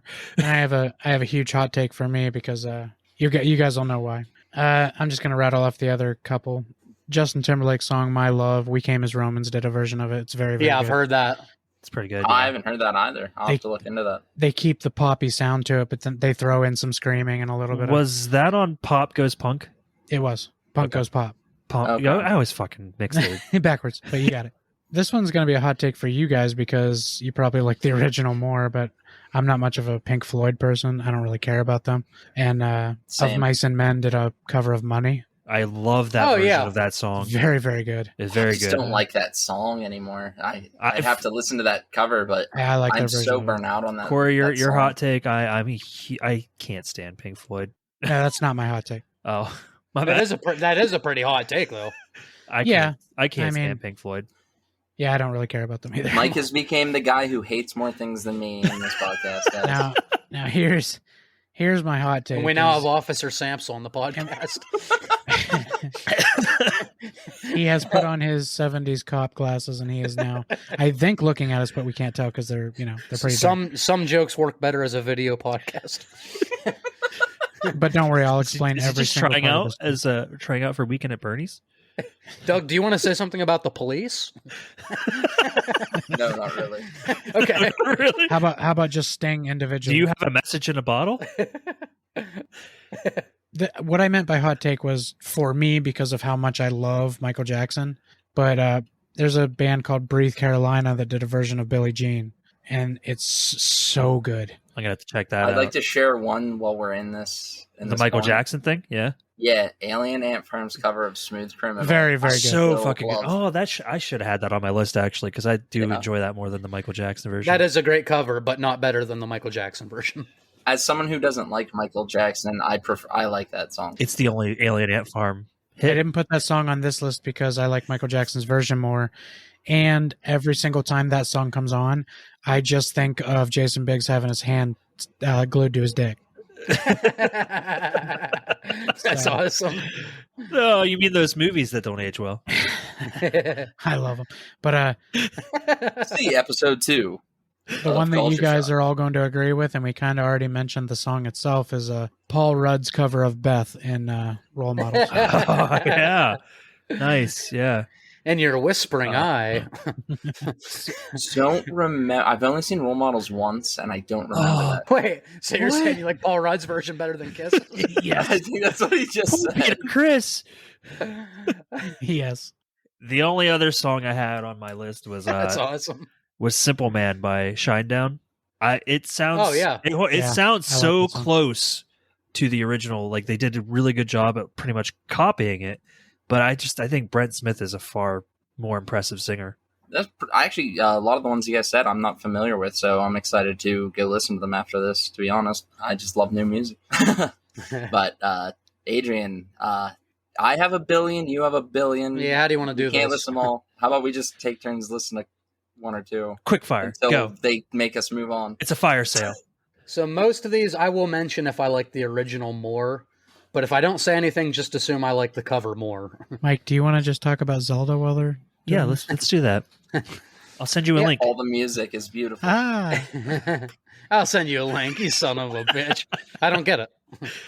Yeah, can you explain the joke? I'll send you a Zelda. Wait, what? Okay. yeah, that Number doesn't- one. These aren't in any particular order. Like my favorite cover, I'm just going to name some. My first one, Jimi Hendrix, "All Along the Watchtower." Yes. That was originally a Bob Dylan song. Jimi Hendrix just did it so much better. I forget it's not his song. Yeah, honestly. I honestly forgot that Bob Dylan did that song. a lot of mine might be like ones where you're like, oh, I thought that was the original. No, like I knew that was a cover, but it's just I've heard it. To me, Right. it's been a Jimi Hendrix song. It's for a so it's a long. Hendrix song. I only remember Bob Dylan because you said it, and then I was like, oh yeah. Dylan's got 40 albums, and 20 of them are worth listening. My to. next one is going to be, although I didn't love a lot of his music, "American Woman" by Lenny Kravitz. It's a good track of the 2000s, you know, and that was originally by the Guess Who. I didn't know that was a cover. Yep, Lenny Kravitz just did it so much better. I might not even be familiar with that cover. Actually, What's the Lenny Kravitz version? Yeah. Correct me if I'm wrong. Wasn't that version in a Austin Powers movie? It was. The original one was. The Guess Who version it was the Lenny Kravitz version, wasn't? It wasn't the Lenny Kravitz version. It was the Guess Who version. Guess Who's a big UK band, and Austin Powers being the international. Clearly makes sense. Yeah, my bad. That's why I said correct me if I'm wrong. But that wasn't the best song of Austin Powers. Daddy wasn't there. Take me to the fair. Change my underwear. But he did get him that maid. Or the Austin Powers cover of "It's a Hard Knock Life." Oh yeah, that's straight up just epic. All right. Peace in the mini me. Rest in peace, Vern Troyer. Rest in peace, Vern Troyer. Yeah. Doug, if you want to go ahead and start with a few. I think because we kind of mentioned it, but the Bob Seger's "Turn the Page," I believe Metallica's version is just better. And this is coming from not a huge Metallica fan, right? Not really at all. No, I like some of their songs, but overall, it's just not like really for me. Master of Puppets is one of my favorite songs. Period. Master of Puppets and Ride the Lightning and the Black Album, great. Yeah. But anyway, go ahead, Doug. I'll just go with the Metallica. Look at that. Miley Cyrus's cover of fucking. Yeah, you showed that to us. Nothing Else Matters. Nothing Else Matters. Well, there's two versions. There's the version I showed you guys from the Black Album like tribute thing, and then there's one where she was on Howard Stern live with the band and sang it with them. Oh, and it's fucking incredible. Speaking of Miley Cyrus doing covers, hey, you got another one? Spit it out. Not that I think that this is why it wasn't on my list, but I don't think it's better. But she did an excellent cover of Rebel Yell by Billy Idol, and she also did a really damn good cover of Jolene by Dolly Parton. Yeah, and a couple Chris Cornell songs and like a million other things. She's extremely talented. She is extremely talented. I've been totally swayed. It turns out Miley Cyrus can sing.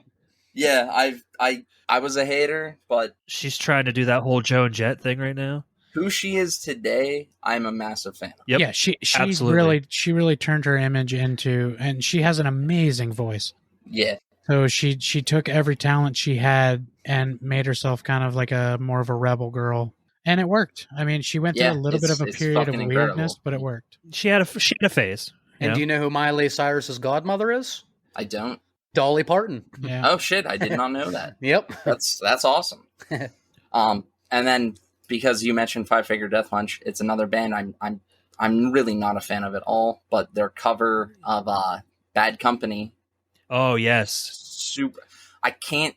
It's hard to say that the song Bad Company by the band Bad Company on the album Bad Company.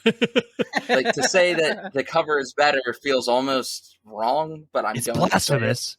I think it is the better version. No, I actually agree. I'm shocked I didn't put it on here. I think it's Bob because I already Vance, had Vance Refrigeration. Bob Vance, Vance Refrigeration. Hey Bob, what do you do? What line of business you in, Bob? That is an office joke that Doug would not get. Yeah, that's why I just made a random comment about refrigerate. Doug said, "I refrigerate." You know what, Doug? You're not far off, though.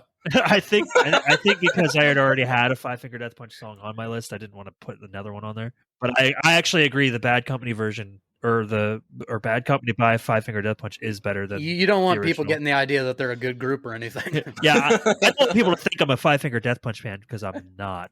I thought you were. I'm not gonna That's lie. why they call me. I have seen them live twice, but that was only because nothing more opened for them. I don't like them. I've only gone to see them and paid them money twice. Did you get to meet the 8th grader that writes their lyrics? I did not. We're gonna piss so many people off. Why do you think only their good songs their covers because 8th graders didn't write those. To be fair, I'm not a 3 Days Grace fan, but I saw them because Breaking Benjamin was there. See, Corey took me to that. I saw Breaking Benjamin twice because they shared the thing with Five Finger Death Punch. I know I know one Breaking Benjamin song, and I can't remember the name of it. Is it Blown Away? The one that was Yeah, on okay, yeah. I couldn't remember the name. Their first few albums are so good. It's just not a band I ever heard. But I was a huge Breaking Benjamin fan when I was I love in that high early school. stuff. yeah, but we missed the boat on talking about them. So, Sorry, guys. go ahead, Adrian. Why don't you rattle? Next up, by one of my favorite bands of all time, would be Dazed and Confused by Led Zeppelin. The original was by Jake Holmes, so that is not a Led Zeppelin song. Jesus, I'm learning a lot right now. I did not know that was not a Led Zeppelin song. That's incredible. Yeah, so one of my favorite Led Zeppelin songs, Babe, I'm Gonna Leave You. Also not a Led Zeppelin song. Let me see. I don't remember who that was done by. Joan Baez. So that's another Led Zeppelin cover. Baez. Yeah, Joan Baez, right. I always mispronounce her name like fucking the guitarist for Red Hot Chili Peppers. No, you actually pronounced it right. Fuck, I did. Fucking Joe. Damn it! I said Joaquin right. Why am I saying things right? I can't say it wrong suddenly. The stars of align. God, Oh, the that's stars of funny. a line. I Love Rock and Roll by Joan Jett, originally done by the Arrows. Mhm. What? Yep. Yep. That's not her song. What? I just feel like that is her song, but it's not her song. That's like when I think of Joan Jett, that's the first song That's where that you I go. think of. Oh Yeah. my god. I learned that in my I'm in research. shock right now. Wow. And I'll just mention another one because we've already talked about Dolly Parton's version. But Whitney Houston, I Will Always Love You. Yeah. I mean, I love Dolly Parton. I love Jolene. But Whitney Houston, that is just like her anthem. And Oh, yeah. she's just one of the best vocalists Wait, of all time. wait. That's not a Whitney Houston song? No. Dolly Parton wrote that. I had no idea. Wow. That's incredible. There is. I just thought of another one that I actually like better than drop the it, 'cause original. I could list 1,000. There is a band called Placebo that I'm sure you guys are familiar with. Probably not. I don't know if Corey is. You don't know Placebo? I'm not. Nope. These gazebos are bullshit. I fucking love. I love that. I have line a in that fun movie. fact about gazebos if you guys are interested. Welcome to the Gazebo Cast. There's a band called Placebo that did a cover of Meg Myers Running Up That Hill, and it's fucking brilliant. I've never heard that. It's a really good song. I have to share this gazebo fact or it's going to kill me. No, this might be my favorite fun fact in the history of the world. To this day, nobody knows where the word gazebo came from, why they're named it, or how it came to be called a gazebo. It's just an unknown thing. It's just been called it for so long. And it's such a weird word to pop out of nowhere. Exactly. Gazebo. But I love it. It drives me nuts.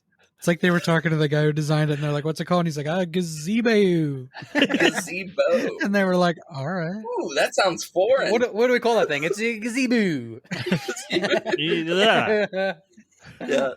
But I get a kick out of that fact because it's like, why is that the thing we just don't know? Welcome to the Culture Shocked episode where we talk about music and gazebos. Nope, that's my only fact. That's my only gazebo fun fact. I'm sorry. I'll have more for next week. I can't believe you only have one gazebo fun fact. After all my musical fun facts, which is the category that we have prepared for. I have it's a quote unquote cover / fun fact at the same time Okay. for you. The song Layla. Yeah. You know who originally wrote it, right? Not Clapton. Who did Layla? Well, here's the secret. Derek and the Dominoes was actually Eric Clapton. He went under a new name specifically to show that he could get famous without using his name. What? And while they are credited as the creators of Layla, that's just Eric Clapton. No way. Yes. That's really fucking cool. Yeah. Derek and the Dominoes is like this really small name band that most people have never heard of, but it's actually just Eric Clapton. So all the songs that they wrote were just Eric Clapton. That's really cool. Yeah, I get a kick out of that one. Wow. And I love the song Layla, and I always thought it was a cover for the longest time until I learned that. But I got to tell you, I've never heard of that band, so I think you failed. Yeah, dude, fuck. I guess only. Did anyone else ever know? Has anyone else here ever heard of Derek and the Dominoes before I said it? Curious. No.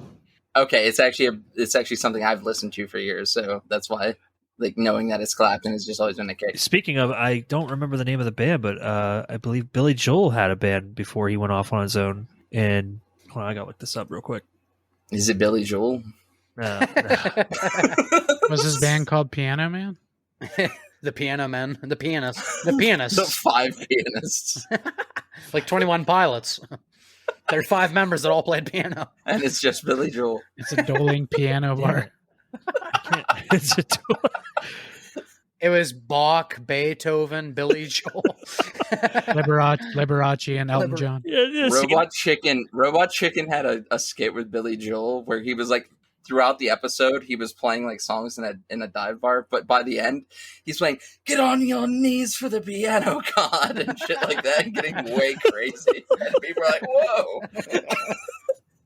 Yep, I can see that being a hilarious Robot Chicken sketch. Doug, you want to go ahead with a couple more covers? Oh man, there's so many. This one's not one I really love, but I love to listen to it because it's hilarious. The band Children of Bodom covered a Britney Spears song once upon a time. Nice. And did a melodic death metal rendition of "Oops, I Did It Again." Yes. And it's not good, but it's amazing. Like, I can't. It's not good, but it is amazing.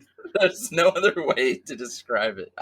I'm laughing my ass off just thinking about it. Are you aware that "Come On Feel the Noise" by Quiet Riot that's not their song? Who's this? It was a band in the UK known as Slade. Quiet Riot did a cover of a lot of Slade's songs, actually. That's how they started out. It was Quiet Riot just ripping off a smaller UK band that you've never heard Mama, of? We're All Crazy Now? Slade song. Yeah. Quiet Riot actually wasn't that good of a band. They They just had a couple of good they songs. stole a lot of stuff. Yes. I didn't know that. I I just wanted to throw that out okay, there. so most of their good songs were probably It was somebody all else's. Slade. It was all Slade. It's always been Slade. It's always been Slade. Which Slade has an excellent song I love called "Run Run Away," which Quiet Riot didn't cover. And by Slade unfortunately. we mean Deathstroke, right? Can we please get back to comics? That was what I was talking about. I was going to make a joke. I like Slade better when they evolved and became Slade Trinity. No, that was the worst of the 3. Mike, who was in Who the movie? cares? Anyway, moving on. I don't know. cares? Moving Weekly on. Ryan Reynolds. Ryan Reynolds is the worst actor. Moving on. No, he's not. He didn't even take me seriously, guys. It's okay. Ryan, I'm sorry if you're listening. I'm not. No, I think he'd appreciate me trolling you. Ryan's like, yeah, I'm done with that podcast. No, I think he'd get a Ryan, kick out just, of it. I just do. send us one bottle of aviation gin. All right, yeah. Just one. Let us know that you're listening. We're not going to provide you an address. That's for you to figure. Can Aviation Gin just sponsor us the rest of Yeah, right. forever? Anyway, a couple other covers. I'll just throw like 2 more out. The Johnny Cash Hurt one is a good one, but my favorite cover of all time is Postmodern Jukebox featuring Haley Reinhardt's cover of Radiohead's "Creep." If you haven't heard Ooh. it, go on YouTube. I have heard it. Look it up. Yeah, I've showed it to all of you guys. It's very grungy. It's so incredible. Like, I could listen to it over and over and over and over and I have. And it's just, it might be one of my favorite pieces of music of all time. Also, my number 2 favorite cover of all time was already mentioned, and that would be Flora Jansen and Hank Port's cover of Phantom of the Opera. Oh my god. So fucking good. Go ahead, Adrian. If you Okay, my next one, I hope our cousin's wife, Savannah, isn't listening, because one of her favorite movies of all time is The Wizard of Oz, and the best version of all time is Over the Rainbows by IZ. It's the best version of all time. Kawali Oli. Thank you for pronouncing that, because I would have fucking butchered it. Or the way I'm going tonight, maybe I would have said it right. But that was obviously originally done by Judy Garland, the old lady who played a young woman, but an old lady with a drug problem. Judy Garland was a fucking train wreck. But that's for another podcast. I don't know about that, so that is definitely for another podcast. She's not as fucked up as the Rollers from Return to Oz, but she's still pretty fucked up. As I said earlier in the episode, I'm a big reggae fan. So Red Red Wine by UB40. That's just a classic for any fan of the genre. That was originally done by Neil Diamond. I don't know if anybody's ever heard of the Neil Diamond version of Red Red Wine. I might have. Yeah, but I'm not a big Neil Diamond fan to begin with. I don't know that I've heard the UB40 version or the band UB40. What? Well, no one's heard the band, but you've heard that song. Like if I were to play it for you. I don't know. You want to know cover song is absolutely better than the original because the original sucked. What's that? Was when Gary Jules and Michael Andrews did the cover of Mad World, which was originally done by Tears for Fears. That's not a Gary Jules song? No, that was done by originally Tears for Fears.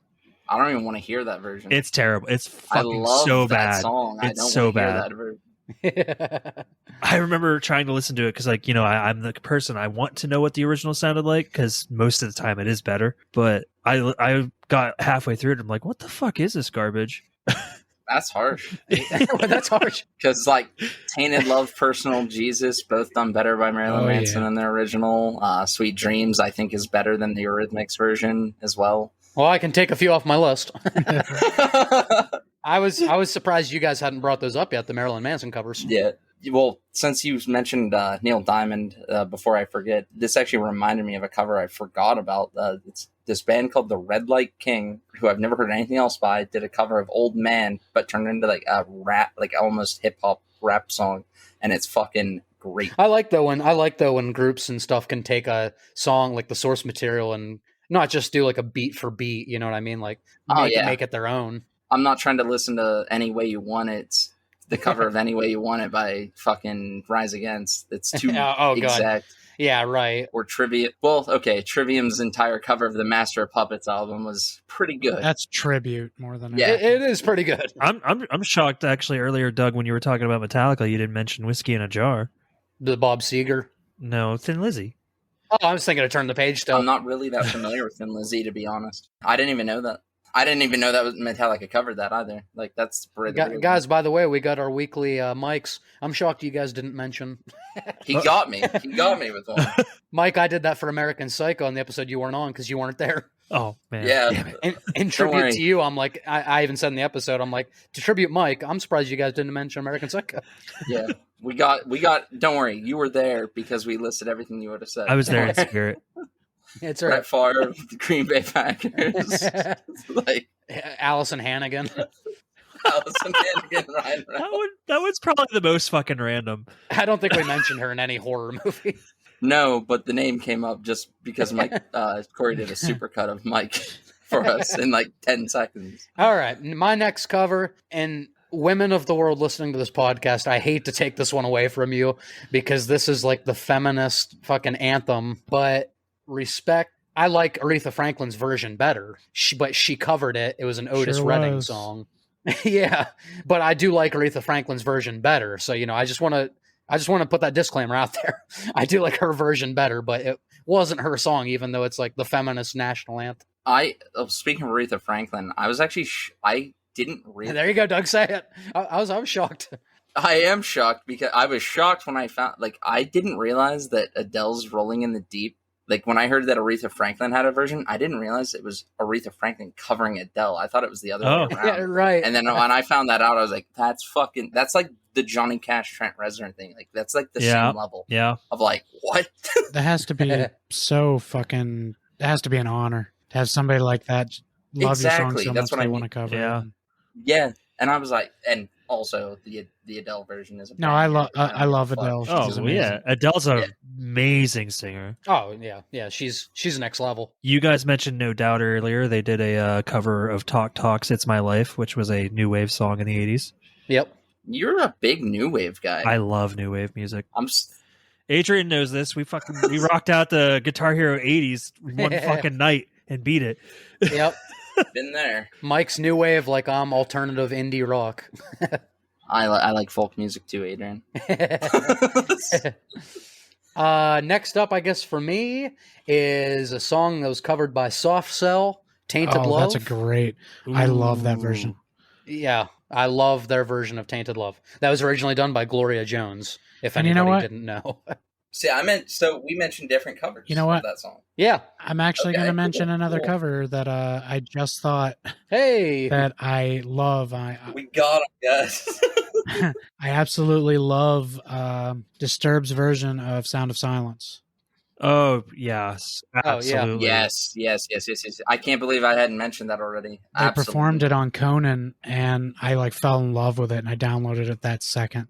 It's so good. Fun fact about that on Conan, he was getting over the flu during that, so he was sick when he sang that well. I didn't know that guy could sing like that because I can't stand Disturbed. When me and Adrian went to see Breaking Benjamin, he apologized at the beginning. He said, "I'm sorry, I have the flu. I might not sound that good," and he was fucking incredible. Right. Yeah, like I've never really cared for the Disturbed much. Yeah, me neither. I've come to respect that singer. He's classically trained. Like has an incredible control of his voice. I can hate a band and respect what they do. Oh yeah, absolutely. Like even absolutely. Nickelback, as bad as they are, I can respect that they found a way to get in and Yep. do it. So Nickelback covers. They've covered ZZ Top, Sharp Dressed Man. They have covered Metallica. They have covered, and I hate that I know this. The only thing I want to talk about a Nickelback cover is when Avril Lavigne covered How You Remind Me, because it was hauntingly beautiful. Okay, next subject. I have no opinion on Avril Lavigne. I'm sorry, I can't participate. Avril Lavigne's a She was badass. my first music crush. Yeah. Yeah. All right, okay, I do have an Avril Lavigne fun fact. When every girl was Britney Spears or Christina Aguilera, Avril Lavigne was a punk. Yep. Yeah, but fucking girl from Haley Williams existed. Like, Wait, Haley Williams. Yeah, she wasn't before Avril Lavigne. I think Haley Williams came after Avril. they were like the same period. No, they weren't. No. Look it up. No, really, somebody look it up. Right Avril now. Lavigne was singing when Britney Spears was singing fucking Hit Me Baby One More Time. Really? See when Complicated came out. Complicated came out in 2002. When did Paramore pop up? Haley Williams was discovered in 2003. Conspiracy, which was Paramore's first song, came out in 2005. So Haley Williams was like a year after Avril Lavigne was famous. Yep. Okay. Well, but their That's first fair, song that's fair. came out 3 years after Avril Lavigne was famous. Well, her first Paramore song. Yeah, her first Well, that's Paramore true. song That's came true. out. Yeah. Yeah. Are you trying to say an artist is only their band? Well, no. Haley Williams actually does solo Doug, what's your stuff now. fun fact about Avril Lavigne? Okay, so this relates to the Beatles as well. There's this crazy like fan theories of both these are the two big ones. In the 60s, people thought that Paul McCartney Yes. died in a car crash and was replaced by MI6 with Fall McCartney. Which is true. Avril Lavigne has the same fan theory about her being replaced by somebody else, and they point out to all the changes that she went through when she got less grungy. Really? Yes. What the hell? I know. I was like, wait, so the Beatles and Avril Lavigne, that's Those are the two, huh? Okay. Why do people have to make things so complicated? amongst searching some stuff up, I came across something that blew me away. And you guys might know this, but did you know that Cyndi Lauper's song "Girls Just Want to Have Fun" was a cover? Yeah, I did know that. I didn't know that, and it was by a guy, Robert Hazard. Long time ago. You know, that honestly makes more sense that it was by a guy, like when you stop and think about the lyrics. Yeah. It just I did not expect that. But hit us with your top covers, Adrian, because we got to move on to the final topic, because this will be our longest episode. Yeah, I think I only have a few left anyway. Now, as I've already mentioned, I am a huge fucking Fleetwood Mac fan, but Carlos Santana remade Black Magic Woman. It was so good. Oh my god, that is a cover technique, isn't it? It is. And as much as I love Stevie Nicks and I love Fleetwood Mac, I think I like Santana's version a little Santana bit just more. puts that flair Carlos into Santana everything. is one of the greatest guitarists. He's one of the best guitarists of all time. He's the only guitarist in the world under Joe Satriani for me. The only one. Wow. Okay. Joe Sat is my Boogie. boy. Joe Satriani, Surfing with an Alien, Satch Boogie. Yeah, I like Satch. Mhm. Another one of my top ones is a band I can't believe we fucking forgot to mention, and another amazing guitarist. I don't think we forgot. We just couldn't. Just didn't have time. Van Halen, You Really Got Me. Obviously, originally done by the Kinks. Yeah.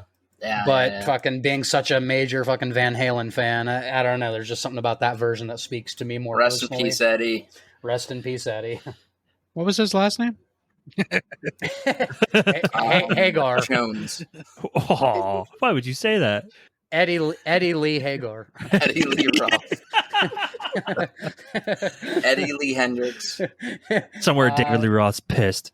Next up is The Man Who Sold the World. While I'm not a huge Nirvana fan, I think we've talked about this. We all rather enjoy the Unplugged album in New York. It's their finest work. It is.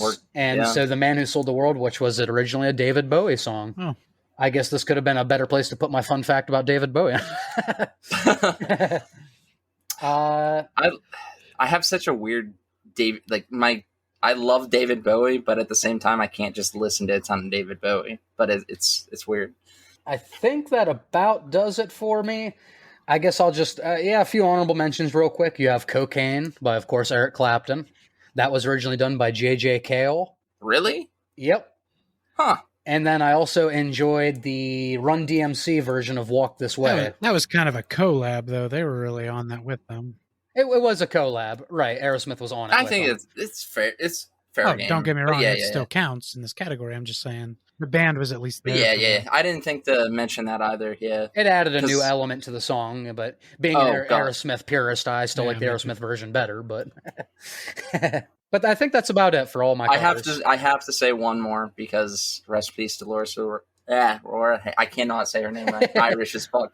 The lead singer of the Cranberries, the song Zombies, Bad Wolves cover. Bad Wolves.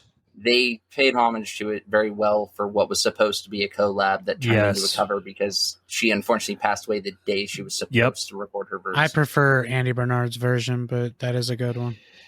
Oh my God. That's up there in the pantheon of greats. You can say what you want about the drama going on between Bad Wolves and their former singer Tommy Vex. I'm not going to pretend like I know that much about Bad Wolves to know what you're talking about. Well, somebody does. But that's fair. There was a lot of shit posting going back and forth on Instagram between the band and Tommy Vext. And I'm sitting there, I'm like, I don't want to listen to either of you now. Everybody's salty all the time. Oh, wait. Anyway. Is that how that goes? Yeah. Oh, okay. I thought you were singing the Eddie Tears Murphy for Fear. song. Everybody wants to party all the time. Party all the time. My girl wants to party. My girl. My girl. My girl.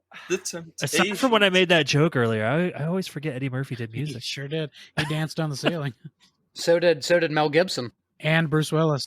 And apparently The Rock can rap and has a track with Tech Nine. But he does. His bars are so fucking weak. I love The Rock, but everyone's like online, like on social media, like, dude, he can rap. Like, no, he can't. It's like Will Smith rap. Anybody can rap. By the way, you can edit this out because it has nothing to do with this, but you all need to go check out Jack Black's impersonation of The Rock. It's perfect. Oh, anything Jack Black, I'm there for. Oh yeah, it's real good. Have you seen Jack Black and Jimmy Fallon's version of More Than Words? Is that the one where he pulls out just hear them refer to as musical sperms? It's exactly like the Extreme music video. Like they have the long black hair and everything. Like, oh wow, I have to check that out. I'll have to check that out. They do a serious cover of it. It's so good. Jack Black's an amazing singer. Oh yeah, and Jimmy Fallon can play too, and like he can sing. Not as good as Jack Black, but I mean, Jack ain't black and Barry ain't white. Bo Burnham. That's my favorite singer. I do fucking love me some Bo Burnham. I'm surprised you didn't mention Bo Burnham. That would have been He's fair still game. coming up. Whoa. Okay. Wait, what? In topic 3? Whoa. Really? Remember when you were bitching about Stadium Country, and I said, Bo Burnham called it pandering country? Isn't topic 3 like our favorite band of all time? Favorite band, favorite song, and musician. You have to name one for each. All right. So moving on to our final topic, guys. And since I hadn't listed it yet, we're going to list our favorite band, our favorite song, and our favorite musician. No honorable mentions, no second places, one for each socket, and that is it. And that will be our final topic for the night. Who would like to go first? I mean, I suppose I could get mine out of the way. What are the 3 things? Favorite song, favorite artist, and favorite band, favorite song, favorite musician. It can be, if it's a musician from the favorite band and they have the favorite song, that's fine. But you get one for each. You can't, no honorable mentions. Adrian, Mike. I honestly believe that my favorite musician, That's tough because they didn't really have a band around them. They don't have that can be separate. Then I'm going to say that my favorite musician of all time is Michael Jackson. I grew up loving him. I'm never going to stop loving his music. It's on my phone. I listen to it when I'm sad. It's like it's my go-to. I'm an MJ fan. I mean, I don't like him as a person. He probably did a lot of really fucked up stuff, but his music speaks for itself. He was a very talented man. As troubled as he may have been, his music is just incredible. My favorite song, weirdly enough, is a kind of an obscure Ozzy song. It's Old LA Tonight. Oh, yeah, great. Good call. The live version that he did with, if you can find it, it's impossible to find, but he did a live version with Randy Rhoads. It was the last thing they played together. It's beautiful. It's haunting almost, knowing that it was the last thing they did together on stage in front of people. If anybody could find it, it's Doug, I suppose. But I'll look into it. That is my favorite song. It's beautiful. I can't even describe it. You just have to listen to it. My favorite band is Slipknot. I can't not call them my favorite band. It's my anger music. It's my, okay, I got to go feel better. I got to clean my room. I got to work on a car. I got to work out. It's Slipknot every inch of the way. Their whole band puts on one hell of a show. I've never seen anything like it in my entire life. Every single one of them are involved the whole time. It's a very physical show, which, by the way, Clown just recently said that this show's killing him. This may be his last year because it's so physical that he just can't do it anymore. He's getting older and he's not sure he can do all the things he has to do because he's all over the place. But yeah, I'll go see them every single time they're around here. Every single time. I've seen them 4 times. I'm not going to stop anytime soon. And I fell in love with them when I went and saw them. And I don't remember which drummer it was at the time, but the drum kit just went up sideways and just started spinning. And he was just going to town on the drums. That was Joey. I figured it was probably Jordanson, but rest in peace. He just died. That was very sad. Rest in peace, Joey Jordanson. One of the founding members. It was. Jay Weinstein is very, very good. Very, very good drummer. Very acceptable. Right on Jordanson's level, but yeah, it was very sad. But yeah, anyway, that was one of my favorite experiences, is just seeing that drum kit go up sideways and spin, and he's just killing it, man. He killed it. So yeah, Slipknot's probably my favorite band, I would have to say. Right on. I like that. And the favorite song threw me for a loop. I was not expecting like that random Ozzy song like that. That was cool. And I didn't know you were that big of an MJ fan. Actually, when I was a baby, they told me stories when I was a baby walking around in a walker. We had old-fashioned TVs back in the day, kids. I don't know if you know this. They sat on the floor. I used to run in on my walker if I heard Michael Jackson, and I would slam against the TV, and I would stand there until it was done. No matter what song it was. If it was MJ and it was on TV, I was watching it. Wow. And I've been a fan since I was a baby. Cool. One of the hardest things for people to believe in Scream is when she tips the TV over and kills the dude with it. Because TVs now weigh like 2 pounds. I actually saved Adrian's life when he was a kid. One of those TVs almost fell on his head. Yeah, you did. Oh, shit. Old TVs were dangerous. Yes. They were way too fucking heavy. They had to be. Yeah. Cathode ray tubes. CRT. Anyway, Mike, how about we get you next? Well, keeping it up with old school musicians, my favorite musician's easily Freddie Mercury. Good choice. Oh, shit, beautiful fucking voice. Queen, great music. And the movie, I don't know if anybody's has seen Bohemian Rhapsody.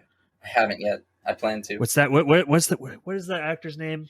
Something Malik. Oh, Rami Malek. Yeah, he fucking does an excellent job playing Freddie Mercury. He's a great actor. He's a very good actor. I just, earlier I said the thing where I was talking about Nate Roos and Brandon Urie, and you guys thought that I was thinking they were like the greatest vocalists. Freddie Mercury's the first thing. Freddie Mercury to me is the pinnacle of great vocals. And as far as my favorite song goes, it's a song called "Funny Little Creatures" by Nothing More. Here we go, Mike's obscure hour. He's hitting me with stuff I don't know. I challenged him to do it. I remember Adrian was asking me a couple weeks ago, about some Nothing More songs, and I don't even know why I didn't recommend that one to him to listen to, because it's easily my favorite. The way the song flows. I've always been more partial to rock music as far as my taste goes. I'll listen to anything for the most part, except for pandering country music. Fuck that shit. Unless Bo Burnham writes it. Yeah, unless Bo Burnham writes it, absolutely. But yeah, no, as far as where my wheelhouse is, I stick to rock mostly, alternative rock, heavy rock, metal, like all that shit. Like the only thing I think rock wise I don't get into is fucking deathcore and stuff like that. Like I like to understand the lyrics. Don't you like the Mice and Men? I don't hate them, but I'm not a huge fan of them.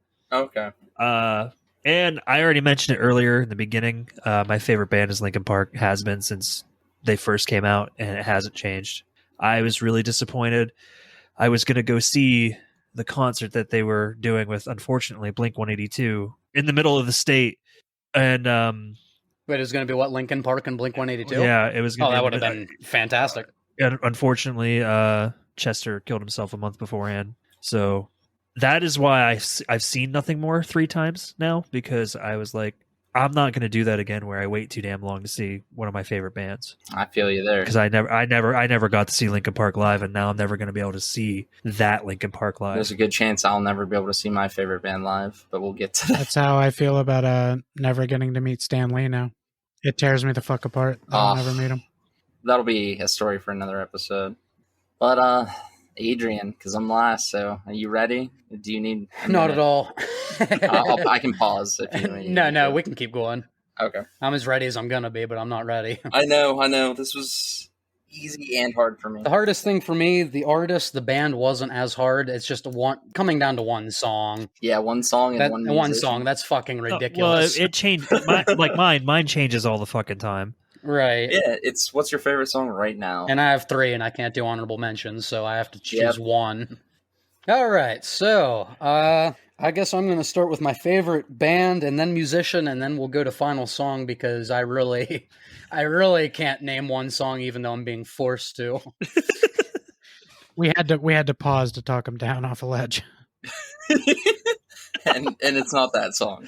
And we talked about how shitty my YouTube videos are. But and those videos can be found at Baker Reviews on YouTube. That's Baker Reviews, my shitty videos.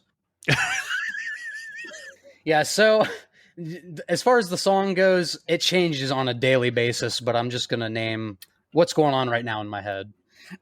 First of all, my favorite band of all time, like with the movie episode, like with the TV episode, number 1 is just a clear gap between all the other ones, and it's Led Zeppelin. They're just the root of so much of my musical taste. They just have something for every mood. I've listened to them since I was fucking 5 years old. I believe they're just the greatest compilation of musicians I've ever heard. Robert Plant and Jimmy Page. Yeah, that's all you need to knows who say. Those 2 guys are. John Bonham. I cannot believe it wasn't Aerosmith. The Immigrant Song is one of my favorite songs. And a category not in here, but they also have my favorite album of all time. That's Led Zeppelin 4. It's the best compilation of music I've ever heard, along with Physical Graffiti, but we're not talking about albums. So Led Zeppelin, far and away my favorite band. Aerosmith is awesome. Aerosmith is up there, though. I thought it was Aerosmith. Okay. Second, it's already been said, my favorite musician of all time is Freddie Mercury. He is just, his vocals are pretty much unparalleled. The guy puts on a show, like he put his heart into every performance. He was a master pianist. He started playing when he was 7 years old. He played guitar. Like, the dude was just so multi-talented. He was gone way too young. And for my money, there's always these things like on Facebook and social media, like if you could bring back one artist and see one concert, it's Freddie Mercury. It's not even close. That's who I would want to see. So, it's hard not to put Prince up there after finding out he played 27 instruments in an album. And I had a hard time. That's a lot of instruments. That's a lot of instruments. It's favorite musician, not best musician. Right. Yeah. Purple Rain, When Doves Cry. But yeah, it's not my favorite musician. I mean, it's my favorite musician, not who might be the best. I had a hard time not putting Dave Grohl here as well. But Freddie Mercury at the end of the day is my favorite musician of all time. And my favorite fucking song.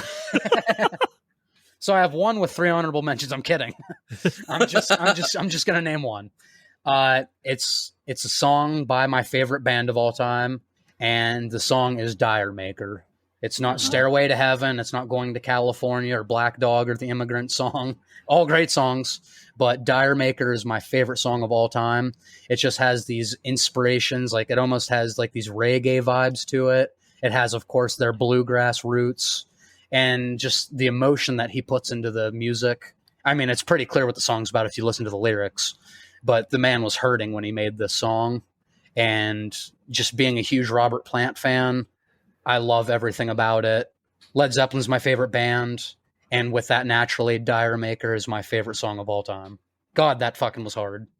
I've never heard that song before, and I'm going to ask you to send me a YouTube link to that after. I just downloaded it on my phone. Oh shit, nice. Yeah, I gotta get a couple songs from everybody tonight before we split off. But thank you for sticking with it and picking one. I know that was hard. Trust, I want you to know it's just as hard for me.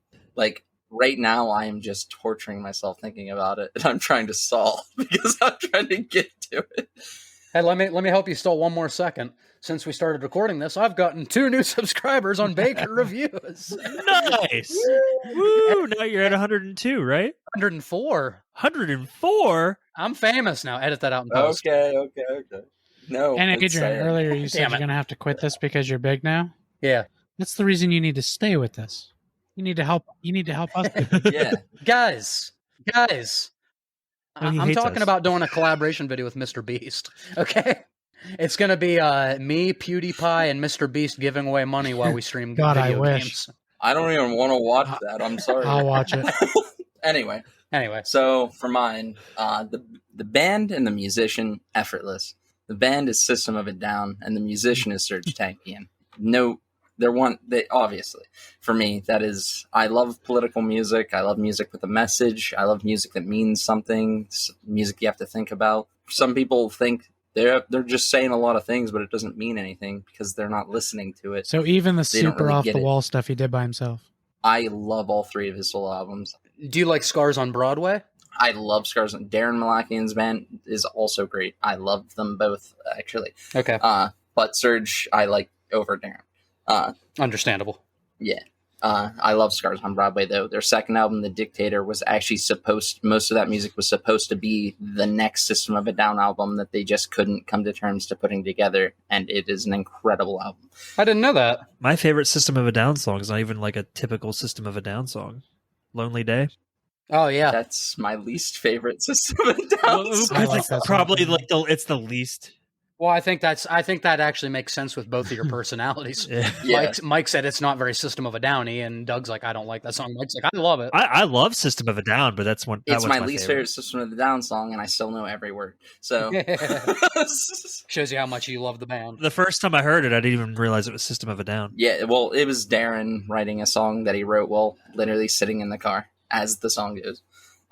But Serj Tankian is such I love that he uses his music to try to make an impact in his home country where shit is bad, and especially bad for his people. And I have massive respect for anybody with a platform that tries to use that platform to impart change. And like to me, like I've just been semi-recently within the last year, System of a Down shockingly dropped 2 brand new songs and just they released them for free, but asked if you could take for charity to help with their thing. And I bought it 4 times for a group of friends. I gave them like $50, just what I could afford at the time. But it was pay nothing, and I hooked it up with everybody I could, with a couple of friends that were all fans as well. And I thought that was just really cool that they did that. But Serj has such a unique voice, whether you like it, whether you don't. Like, you could call it bad. It doesn't matter. It's so unique, and you know it. You're listening to Serj Tankian when he's on a record. He's done songs with Tech Nine. He's covered Chris Cornell songs live at concerts. He's done all kinds of things. I'm a fan of everything he's ever done, including his really, really fucking obscure artsy stuff like Ser Art and stuff like that. That's in Armenian. I do love talking about Serj Tankian and System of a Down, but I'm also kind of stalling because the favorite song thing is so fucking hard. You did it to yourself. I know. I'm guessing you're going for a hat trick here. That was the Linkin Park reference. Favorite not. band, favorite art. Oh, a song is I'm not not. System of a Down. It's actually between. I have it down to two. One, we've mentioned the band. One, the band has not been mentioned. All right, I'm just gonna go with it. It's been my favorite song for a very long time. I don't know if it will stay it forever, but the song "Don't Fear the Reaper" by Blue Oyster Cult has been like my favorite song for Oh my god, so long. How have we not mentioned Blue Oyster Cult until this point? I don't know, because how have I not mentioned 200 other bands that I want to talk about? I mean, that's true. So wait, is "Don't Fear the Reaper" your favorite song of all time? Yes. I was gonna say, don't do that to me. That can't be a run. No. I'm not even gonna list the other song. I'm not even gonna list the other song. It's just "Don't Fear the Reaper." I don't know what it was. I heard it for the first time when I was like a teenager, and it had everything a song needed from me. It definitely had that cowbell. It had that cowbell. Without that cowbell, I don't think it'd be number one. I'm just kidding. But it has this awesome solo in the middle that you can that's emotional. The message is meaningful. Like, if you take it at face value, it is not what the song is about at all. I love songs that have much deeper messages than what they seem to on the front. That's why Rush is such a great band. But it's just, I love "Don't Fear the Reaper." Those are my three. I won't honorable mention you. I won't be that guy. All right, guys, and my second song is going to be... Son of a bitch. Fuck. Actually, I've changed my mind. It's actually I may actually have something to tell you guys that might shock you a little bit. I have said everything I need to say about music. What a twist. We didn't see that coming. I know. Holy shit. Yeah, Corey is a hater. Direct all your hatred at Corey. That's Corey Baker of Culture Shock. You now know everything I like in the music world. Oh, wow. That was a crazier twist than fucking Bruce Willis being dead the whole time. Sixth Sense spoilers. Again this week, because we talked about that last week, man. The kid was dead. Right. Well, this episode won't be coming out next week, but it is true. Right. Anyways, anything else anyone wants to mention before we close this out? No, I think we covered it all. You want to get your 8th plug-in or 5th plug? For shitty movie reviews, please check out Baker Reviews on YouTube. I think we've done enough plugs, but yeah, I'll do one more. We can edit some out. Baker Reviews. Corey, you want to say it? No? I like Stephen Lynch. I like Stephen Lynch too. To see non-Stephen Lynch movie reviews, head on over to Baker Reviews, my solo project, where it's less interesting because there's only one of us talking. But that's Baker Reviews on YouTube. Baker Reviews. Thank you for the echo. Yeah. Well, that brings us to the end of the show. Thanks for sharing your time with us again this week. And if you're new here, why not consider subscribing and join us next week. From all of us at Culture Shock, thanks for listening.